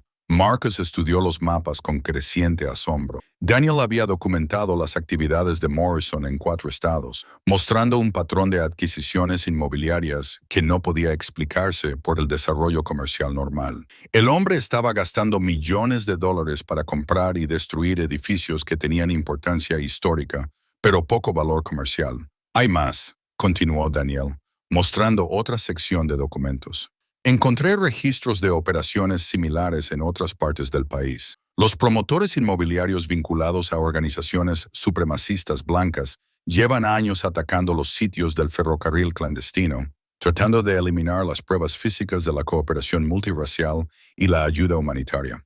La investigación reveló que Morrison formaba parte de un esfuerzo nacional por reescribir la historia de Estados Unidos, destruyendo los lugares que documentaban la resistencia exitosa a la opresión. La estrategia era sutil, pero eficaz sin pruebas físicas. Las historias de las redes humanitarias podían descartarse como leyendas o propaganda, lo que permitía a los historiadores revisionistas minimizar el alcance y la importancia de las actividades abolicionistas. «Entonces, ¿qué hacemos?», preguntó Marcus, aunque sospechaba que Daniel ya había formulado un plan. «Durante sus semanas de ausencia, contraatacaremos, no solo preservando nuestro edificio, sino documentando y protegiendo toda la red de sitios antes de que Morrison pueda destruirlos». Daniel abrió su ordenador portátil y le mostró a Marcus el esqueleto de un sitio web que había estado desarrollando. «Crearemos un archivo digital con todo lo que sabemos sobre las operaciones del ferrocarril clandestino en nuestra región. Contactaremos con sociedades históricas, universidades y grupos de preservación. Haremos que la información sea tan pública y se difunda tan ampliamente que Morrison no pueda suprimirla». El plan era ambicioso y arriesgado, pero ofrecía algo que simplemente tomar el dinero de Morrison nunca podría proporcionar. Una forma de honrar el legado de su abuelo mientras continuaban activamente su trabajo de una forma adecuada para sus propias generaciones. Capacidades. Daniel también había investigado las protecciones legales disponibles para las propiedades históricas y descubrió que los edificios con conexiones documentadas con el ferrocarril subterráneo podían optar a fondos federales de conservación y a la designación histórica, lo que haría mucho más difícil su demolición o desarrollo. La señora Piton tenía razón cuando dijo que habíamos heredado una responsabilidad, dijo Daniel. Pero esa responsabilidad no es solo mantener un edificio o continuar una operación. Es asegurarse de que la historia de lo que estas personas lograron no desaparezca de la historia. Marcus sintió una oleada de orgullo por la transformación de su hermano. El joven que había huido a Chicago con miedo y confusión había regresado con una comprensión madura de su situación y un plan realista para seguir adelante. Daniel había encontrado una forma de honrar el legado de su abuelo mientras aprovechaba sus propias fortalezas y recursos. «Hay algo más», dijo Daniel, con expresión seria. Mientras investigaba las actividades de Morrison, encontré pruebas de que ha estado utilizando tácticas de intimidación contra otros propietarios. 3 personas que se negaron a venderle han tenido accidentes sospechosos o problemas legales. No solo estamos luchando por preservar nuestra herencia, estamos luchando por nuestra seguridad. Los hermanos pasaron el resto del día revisando la investigación de Daniel y planificando sus próximos pasos. Por primera vez desde que descubrieron la cámara oculta, sintieron que tenían una estrategia coherente que realmente podía tener éxito. No solo estaban tratando de preservar los secretos de su abuelo, estaban trabajando para garantizar que esos secretos se convirtieran en parte del registro histórico permanente, donde pudieran inspirar a las generaciones futuras. El avance en su investigación provino de una fuente inesperada. La señora Pet Burton llegó a la tienda el jueves por la mañana con un sobre de Manila que había dudado en compartir, incluso con el abuelo de los hermanos. Dentro había documentos que revelaban el verdadero alcance de la historia familiar de Morrison y sus motivaciones personales para destruir los sitios del ferrocarril subterráneo. He estado debatiendo durante semanas si mostrarles esto, dijo, acomodándose en su silla habitual. Tu abuelo y yo no estábamos de acuerdo sobre cuánto debíais saber vosotros, chicos, sobre el lado más oscuro de esta historia. Pero después de ver lo que Daniel descubrió sobre las actividades de Morrison, creo que debéis comprender exactamente contra qué estáis luchando. Los documentos databan de la década de 1850 y contaban una historia que arrojaba una nueva y siniestra luz sobre las actividades actuales de Morrison. Su tatarabuelo, Samuel Morrison, había sido uno de los cazadores de esclavos más notorios de la región, amasando una fortuna por localizar a los esclavos fugitivos y devolverlos a sus propietarios a cambio de cuantiosas recompensas. Los registros comerciales de Samuel Morrison, conservados en documentos familiares que de alguna manera habían llegado a manos de la señora Peaton décadas antes, documentaban una operación sistemática que había perturbado las actividades del ferrocarril clandestino en todo el Medio Oeste. Había empleado redes de informantes, sobornado a funcionarios locales y utilizado la violencia y la intimidación para obligar a los abolicionistas a abandonar su labor humanitaria.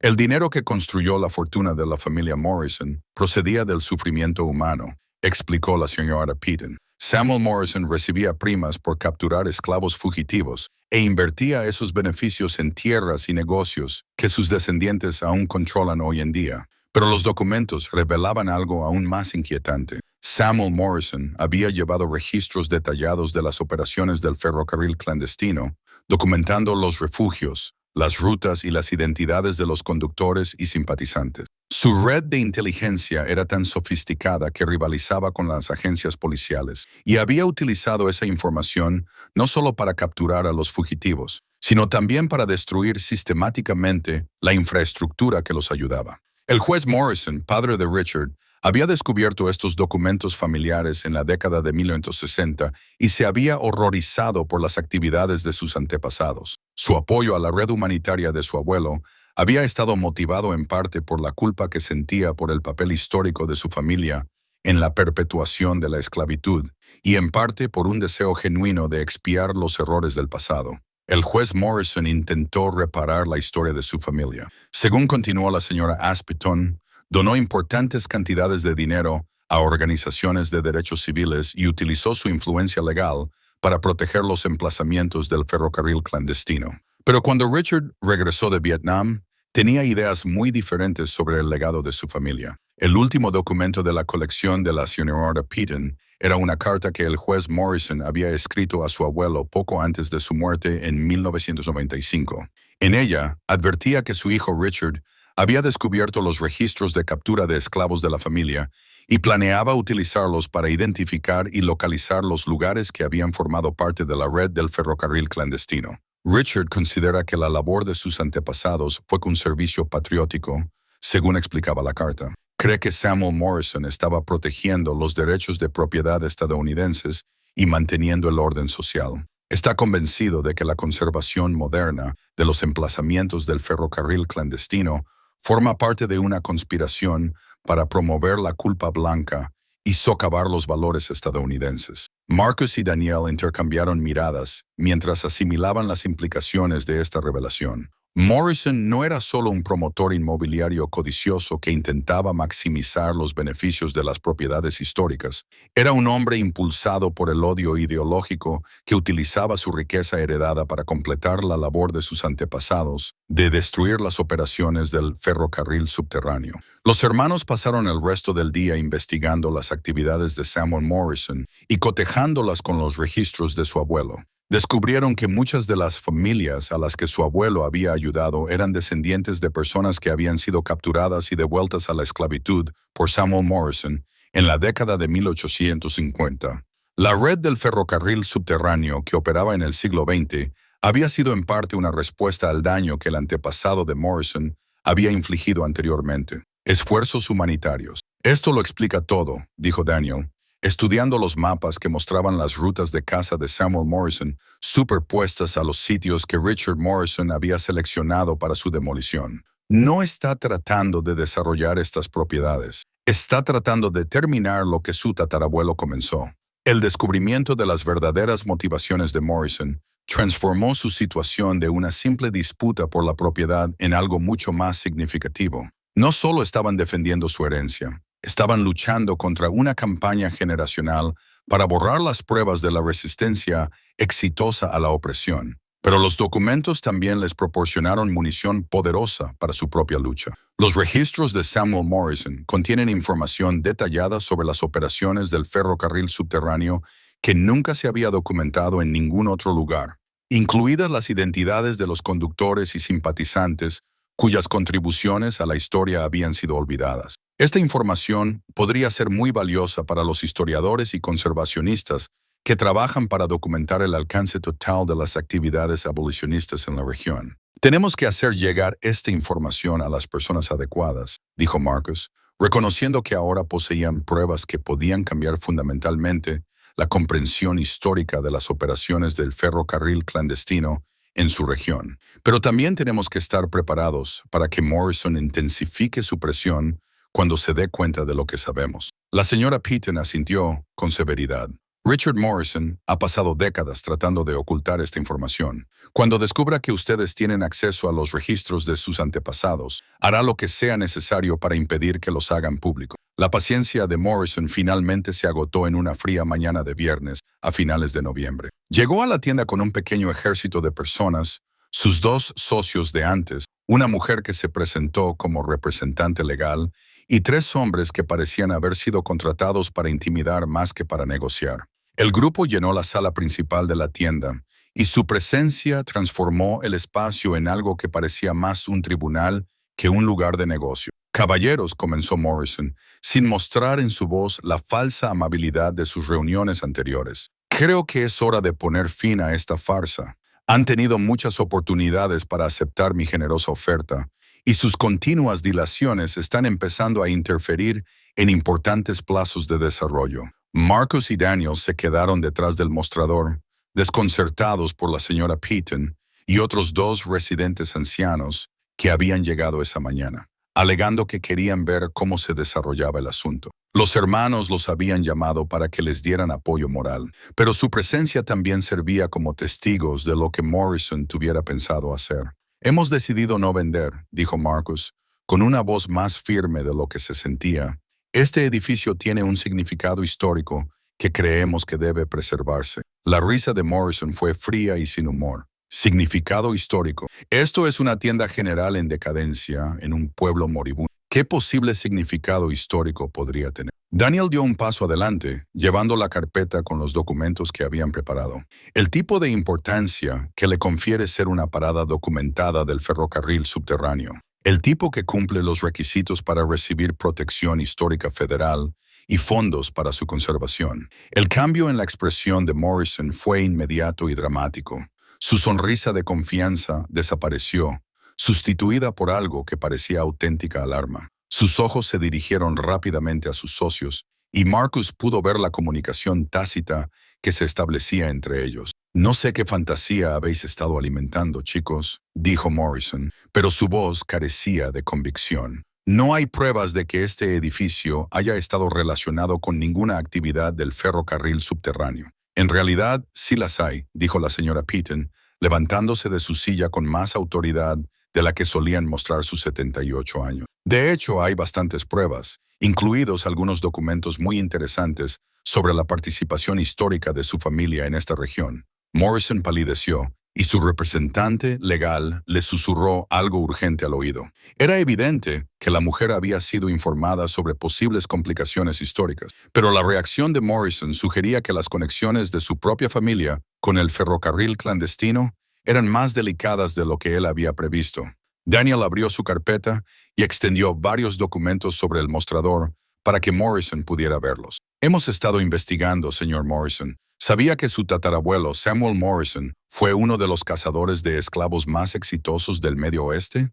Hizo una gran fortuna devolviendo esclavos fugitivos a sus propietarios. Es historia antigua, dijo Morrison, pero su voz sonaba tensa. Quizás, continuó Marcus, pero los registros que guardaba sobre las operaciones del ferrocarril subterráneo son muy actuales para los historiadores que intentan documentar las actividades abolicionistas. Es sorprendente lo detallada que era su información sobre los conductores, las casas seguras y las raíces, casi como si estuviera dirigiendo una operación de vigilancia. Los socios de Morrison se acercaron al mostrador, y su lenguaje corporal pasó de una intimidación casual a una amenaza genuina. Pero la señora Peaton había previsto este desarrollo y había hecho sus propios preparativos. Antes de que hagan alguna tontería, muchachos, dijo en voz alta para que todos en la sala la oyeran, deben saber que ya se han enviado copias de todos estos documentos a la Sociedad Histórica del Estado, al Servicio de Parques Nacionales y a 3 universidades diferentes con programas de estudios afroamericanos. Cualquier daño que se cause a estos jóvenes solo atraerá más atención hacia la información que ustedes prefieren mantener en secreto. El enfrentamiento se prolongó durante varios minutos tensos, en los que el equipo de Morrison calculaba claramente sus opciones, mientras los hermanos esperaban a ver hasta dónde estaba dispuesto a llegar el hombre para suprimir las pruebas históricas que poseían. Finalmente, el representante legal de Morrison dio un paso al frente. Señor Morrison, le recomiendo encarecidamente que no tome ninguna medida que pueda interpretarse como intimidación o acoso. La documentación histórica que estas personas afirman poseer podría crear importantes complicaciones legales para nuestros proyectos de desarrollo. La furia de Morrison era evidente, pero era lo suficientemente inteligente como para reconocer que la situación había escapado a su control.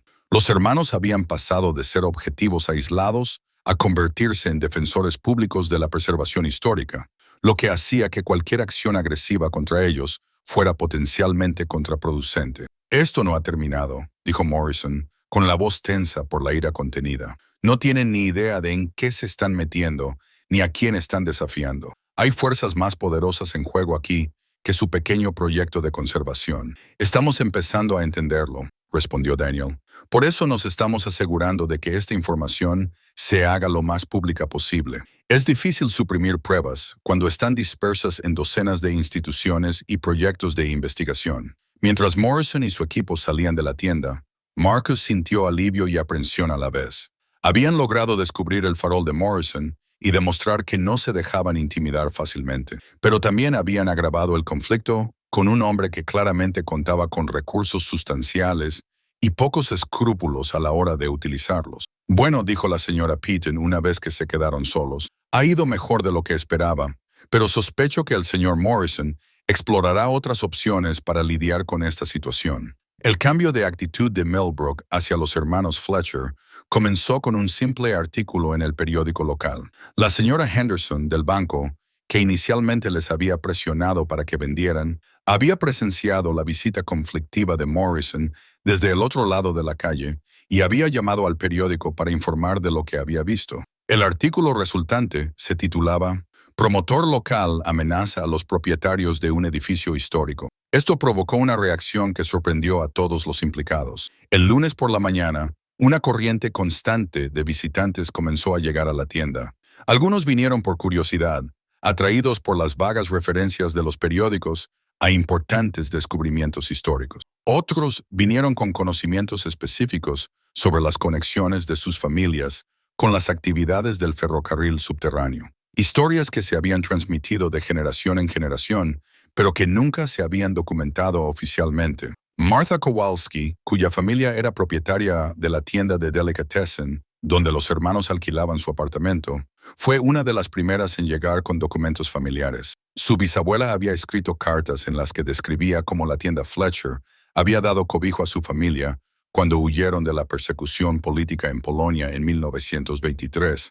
Las cartas, cuidadosamente conservadas en polaco y nunca traducidas hasta ahora, ofrecían relatos detallados de la ayuda que habían recibido y su gratitud por la ayuda de Ezra Fletcher. Siempre me pregunté por qué mi bisabuela hablaba tan bien de tu abuelo, dijo Martha, extendiendo las cartas traducidas sobre el mostrador. Solía decir que era un ángel enviado por Dios para ayudar a las personas en sus momentos más difíciles. El doctor Williams, de la universidad local, llegó esa tarde con 3 estudiantes de posgrado y una colección de historias orales que habían recopilado sobre las actividades del ferrocarril clandestino en la región. Su investigación había documentado rumores sobre la tienda Fletcher durante años, pero nunca habían podido encontrar pruebas concretas que respaldaran las historias que habían recopilado de los miembros mayores de la comunidad. Este podría ser el descubrimiento más significativo sobre el ferrocarril clandestino en la historia de nuestro condado. El Dr. Williams se lo explicó a una multitud cada vez mayor de residentes interesados. Si la documentación que han encontrado es auténtica, podría cambiar radicalmente nuestra comprensión de la extensión real de estas redes. La participación de la universidad dio credibilidad académica a las afirmaciones de los hermanos y atrajo la atención de las sociedades históricas y las organizaciones de preservación regionales. El miércoles, representantes de la Sociedad Histórica del Estado llegaron para examinar las pruebas de los hermanos y comenzar el proceso de documentar formalmente la importancia del lugar. Pero el apoyo más poderoso provino de los propios miembros de la comunidad. Comenzó a circular una petición en la que se pedía que el edificio fuera designado como monumento histórico local y se expresaba la oposición a cualquier desarrollo que comprometiera su preservación. La petición fue organizada por personas que inicialmente habían criticado a los hermanos por su apego poco práctico a un edificio en ruinas, pero que ahora comprendían que estaban protegiendo algo mucho más importante que un inmueble. El alcalde Thompson, que se había mantenido neutral en el conflicto entre los hermanos y Morrison, anunció públicamente el apoyo de la ciudad a los esfuerzos de preservación histórica. Millbrook siempre ha estado orgullosa de su historia, declaró en una concurrida reunión municipal. Conocer las valientes actividades que tuvieron lugar en la tienda Fletcher no hace más que aumentar ese orgullo. Esta ciudad apoyará cualquier esfuerzo para preservar y honrar este importante patrimonio. Las implicaciones económicas del descubrimiento se hicieron evidentes rápidamente. El Dr. Williams estimó que un sitio del ferrocarril subterráneo, debidamente preservado e interpretado, podría atraer a miles de visitantes al año, proporcionando unos ingresos turísticos que la ciudad, en dificultades, necesitaba desesperadamente. Los empresarios locales que inicialmente habían apoyado el proyecto de Morrison comenzaron a reconsiderar su postura al calcular los posibles beneficios del turismo patrimonial. La respuesta de Morrison al despertar de la comunidad fue rápida y vengativa. A los pocos días de la circulación de la petición, varios negocios locales que habían apoyado el esfuerzo de preservación recibieron la visita de inspectores de edificios que descubrieron numerosas infracciones del código que requerían costosas correcciones. El acoso fue sutil pero eficaz, diseñado para demostrar la influencia de Morrison sobre los funcionarios locales y su disposición a utilizar esa influencia contra cualquiera que se opusiera a sus intereses. Pero las tácticas de intimidación fracasaron, generando más simpatía por la causa de los hermanos y más determinación para resistir la presión de Morrison. La señora Patterson, del restaurante, organizó una recaudación de fondos para ayudar a las empresas a pagar las inesperadas multas por incumplimiento de la normativa, y el periódico local comenzó a investigar las conexiones entre el proyecto urbanístico de Morrison y el repentino aumento de la aplicación de la normativa. Los hermanos se vieron en el centro de una movilización comunitaria que había crecido mucho más allá de su intención original de simplemente preservar el edificio de su abuelo. El sitio web de Daniel, que documentaba los lugares del ferrocarril clandestino, había atraído la atención nacional y historiadores de universidades de todo el Medio Oeste solicitaban acceso a los archivos de los hermanos. Esto es más grande de lo que jamás imaginamos. le dijo Marcus a Daniel, mientras veían a un equipo de noticias de televisión instalando equipos fuera de la tienda. El trabajo de nuestro abuelo está inspirando a personas que nunca conoció a seguir luchando por los valores en los que él creía.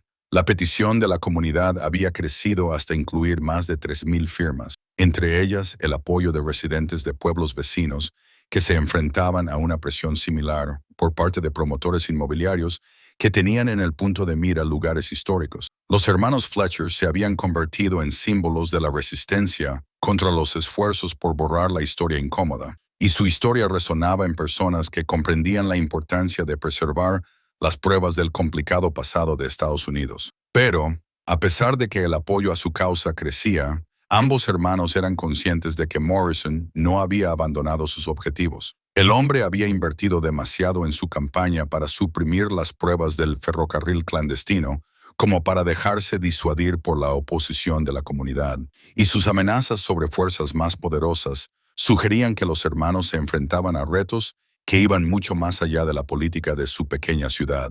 La designación oficial llegó en una nevada mañana de diciembre, entregada por un representante del Servicio de Parques Nacionales que había conducido desde Springfield para presentar personalmente a los hermanos los documentos que cambiarían sus vidas para siempre. La tienda Fletcher's General Store había sido aprobada para su inclusión en el Registro Nacional de Lugares Históricos, una designación que proporcionaba protección federal contra la demolición y daba derecho al edificio a importantes subvenciones para su conservación. Se trata de uno de los descubrimientos más significativos de los últimos años en relación con el ferrocarril clandestino, explicó la doctora Sarah Chen, historiadora del Servicio de Parques que había supervisado su solicitud. La documentación que han proporcionado llena lagunas cruciales en nuestra comprensión de cómo funcionaban estas redes en el siglo XX. Los registros de su abuelo serán de un valor incalculable para los investigadores de las generaciones venideras. La designación federal puso fin de forma efectiva a la posibilidad de que Morrison adquiriera y demoliera el edificio, pero también trajo consigo nuevas responsabilidades que los hermanos aún estaban aprendiendo a gestionar. Las subvenciones para la conservación requieren una planificación detallada, supervisión profesional y el cumplimiento de estrictas normas de precisión histórica que transformarían sus esfuerzos de restauración amateur en una sofisticada operación profesional. Daniel se había lanzado a los retos administrativos con el mismo enfoque metódico que había aplicado a su investigación en Chicago. Había solicitado subvenciones a fundaciones históricas, coordinado con investigadores universitarios que querían estudiar los archivos de su abuelo y establecido relaciones con organizaciones turísticas interesadas en promover el lugar como destino patrimonial. Marcus se centró en el trabajo de restauración física, colaborando con especialistas en conservación para garantizar que las reparaciones mantuvieran la integridad histórica del edificio y, al mismo tiempo, lo hicieran seguro y accesible para las visitas del público. El trabajo fue más lento y costoso que sus esfuerzos iniciales, pero también más satisfactorio, ya que cada mejora les acercaba más a honrar la memoria de su abuelo de una manera que educaría e inspiraría a los futuros visitantes. La cámara oculta se había transformado en un espacio museístico con vitrinas profesionales que protegían los artefactos más frágiles y al mismo tiempo los hacían accesibles a investigadores y visitantes. El tesoro que en un principio parecía la solución a todos sus problemas había sido donado a una fundación que lo utilizaría para apoyar la investigación y los esfuerzos de conservación del ferrocarril subterráneo en toda la región. El abuelo lo habría aprobado, le dijo Marcus a Daniel, mientras observaban a un equipo de estudiantes de posgrado catalogando cuidadosamente la colección de correspondencia. Él guardó este material para que ayudara a la gente a comprender lo que sucedió aquí. Ahora está haciendo precisamente eso. La decisión de los hermanos de donar el tesoro en lugar de quedárselo había sido difícil, pero les parecía lo correcto. Habían utilizado una pequeña parte para financiar la restauración del edificio y para obtener unos modestos ingresos como administradores del lugar, pero la mayor parte de la riqueza se destinó a crear un fondo que garantizara la conservación y el funcionamiento del edificio a perpetuidad. El último intento de Morrison de detener los esfuerzos de conservación se materializó en una demanda en la que impugnaba la designación histórica, alegando que los hermanos habían fabricado pruebas para defraudar a las agencias federales. Pero su impugnación legal se desmoronó cuando la señora Peyton y los demás miembros supervivientes de la red testificaron sobre su conocimiento directo de las actividades de Ezra Fletcher, proporcionando una corroboración que hizo que las pruebas históricas fueran irrefutables. El fracaso de la demanda, aparentemente, convenció a Morrison de abandonar sus esfuerzos en Millbrook, aunque la investigación de Daniel sugería que simplemente había desplazado su atención a los sitios del ferrocarril subterráneo en otros estados donde se enfrentaba a una oposición menos organizada. Los hermanos habían ganado su batalla inmediata, pero la guerra más amplia contra el borrado de la historia continuaba en otros lugares. La reapertura de la tienda como museo del ferrocarril subterráneo Ezra Fletcher estaba prevista para el día de Martin Luther King, una fecha elegida para honrar la conexión entre el trabajo de su abuelo y el movimiento más amplio por los derechos civiles. A la ceremonia asistirían descendientes de las familias a las que su abuelo había ayudado, investigadores académicos que habían estudiado el lugar y miembros de la comunidad que habían apoyado el esfuerzo de preservación. Pero quizás el reconocimiento más significativo vino de una fuente inesperada. Llegó una carta del Comité Internacional de Rescate. La organización que había mantenido correspondencia con su abuelo hasta su muerte preguntaba si los hermanos considerarían revivir el papel del edificio como recurso para los refugiados y solicitantes de asilo que necesitaban ayuda temporal. Todavía hay personas que necesitan el tipo de ayuda que proporcionaba su abuelo. La carta explicaba, la ayuda moderna a los refugiados se ha institucionalizado más, pero siempre hay personas y familias que se quedan fuera de los programas oficiales. Un sitio restaurado del ferrocarril subterráneo podría servir tanto como monumento histórico como recurso funcional para las personas que necesitan refugio. La propuesta abrió posibilidades que ninguno de los dos hermanos había considerado. El trabajo de su abuelo podía continuar no solo como educación histórica, sino como servicio humanitario activo, tendiendo un puente entre honrar el pasado y abordar las necesidades actuales. ¿Qué te parece?, preguntó Daniel, mostrándole la carta a Marcus mientras estaban de pie en la tienda restaurada, rodeados de las herramientas y los materiales de su trabajo de conservación. Marcus miró a su alrededor, al espacio que había pasado de ser una reliquia en ruinas a un monumento vivo a la compasión humana. El edificio parecía haber vuelto a la vida, lleno de propósito y esperanza en lugar de decadencia y abandono. Creo que el abuelo diría que la mejor manera de honrar la historia es aprender de ella, respondió Marcus. Y lo que aprendió fue que siempre hay alguien que necesita ayuda y que siempre hay algo que podemos hacer para proporcionársela. La última carta de su abuelo fue descubierta 3 meses después de la inauguración del museo, escondida en un espacio detrás del mostrador restaurado, que solo se reveló cuando los trabajadores estaban instalando el nuevo cableado eléctrico. El sobre estaba marcado simplemente con «Para mis nietos cuando estén preparados». Y dentro había un mensaje que hizo llorar a ambos hermanos. Si estáis leyendo esto, comenzaba la carta con la cuidadosa letra de Ezra Fletcher, entonces habéis encontrado la verdad sobre el verdadero negocio de nuestra familia. Y lo que es más importante, habéis encontrado la manera de comprender por qué ese negocio era importante. Os he visto a ambos luchar con la pregunta de qué tipo de hombres queríais llegar a ser, y he esperado que descubrir vuestra herencia os ayudara a encontrar la respuesta. La carta continuaba explicando que Ezra había dejado deliberadamente el edificio en aparente mal estado y el legado humanitario de la familia oculto, creyendo que sus nietos necesitaban descubrir su propósito a través de sus propias elecciones, en lugar de que se les impusiera por obligación o expectativa. El verdadero compromiso no se puede heredar, escribió.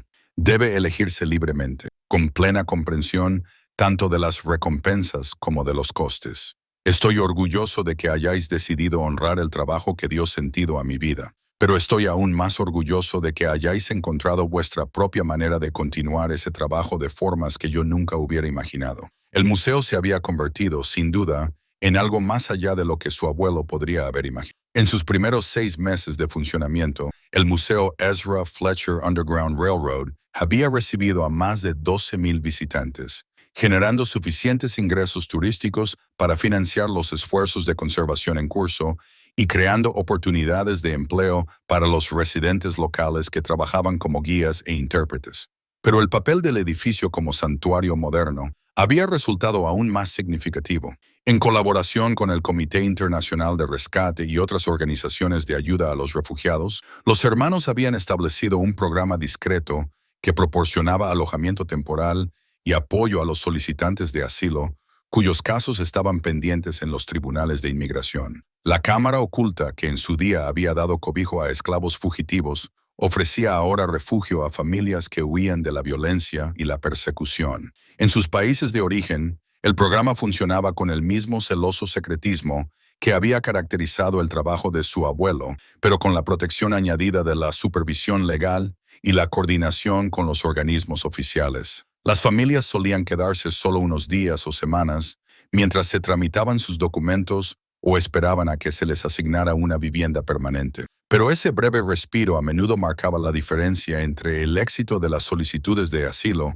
y la deportación a situaciones peligrosas. Marcus había encontrado su vocación en el trabajo práctico de restauración y hospitalidad, aprendiendo habilidades en la preservación histórica mientras se ocupaba del cuidado práctico de familias que necesitaban ayuda inmediata con necesidades básicas como comida, ropa y atención médica. Su trato amable y su genuina preocupación por los demás le hacían eficaz a la hora de ayudar a las personas traumatizadas a sentirse seguras y bienvenidas durante su estancia. Daniel había descubierto talentos para la investigación, la administración y la defensa que no sabía que poseía. Su documentación de los sitios del ferrocarril clandestino se había ampliado a una red regional de esfuerzos de conservación y su labor de defensa había ayudado a garantizar la protección de docenas de edificios de importancia histórica que se veían amenazados por la presión urbanística. La transformación de los hermanos había sido notada por los miembros de la comunidad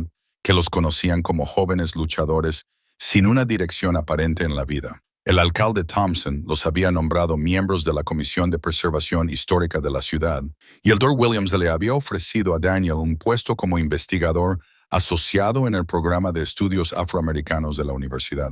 No dejo de pensar en lo que escribió el abuelo sobre que el verdadero compromiso se elige y no se hereda, le dijo Daniel a Marcus mientras estaban juntos en la sala principal del museo, observando a un grupo de estudiantes de primaria examinar las exposiciones con fascinación y asombro. Creo que hemos demostrado que tenía razón, respondió Marcus. Podríamos haber aceptado el dinero de Morrison y alejarnos de todo esto. Nadie nos habría culpado por tomar la decisión más práctica, pero nosotros nos habríamos culpado a nosotros mismos, dijo Daniel. Una vez que comprendimos lo que representaba este lugar, una vez que vimos lo mucho que significaba para la gente, realmente no había otra opción con la que pudiéramos vivir. El libro de visitas del museo contenía entradas de visitantes que habían viajado desde todo el país para conocer el trabajo de su abuelo. Los descendientes de las familias a las que su abuelo había ayudado escribieron sobre el impacto que su ayuda había tenido en generaciones de sus parientes. Los investigadores agradecían a los hermanos por conservar la documentación que había llenado vacíos cruciales en la comprensión histórica, y los solicitantes de asilo expresaban de forma anónima su gratitud por el refugio que les había dado esperanza durante los periodos más oscuros de sus vidas. Leer esas entradas cada noche se había convertido en la forma que tenían Marcus y Daniel de recordar por qué su trabajo era importante y por qué el legado de su abuelo merecía ser preservado y continuado. Habían heredado mucho más que un edificio o un tesoro.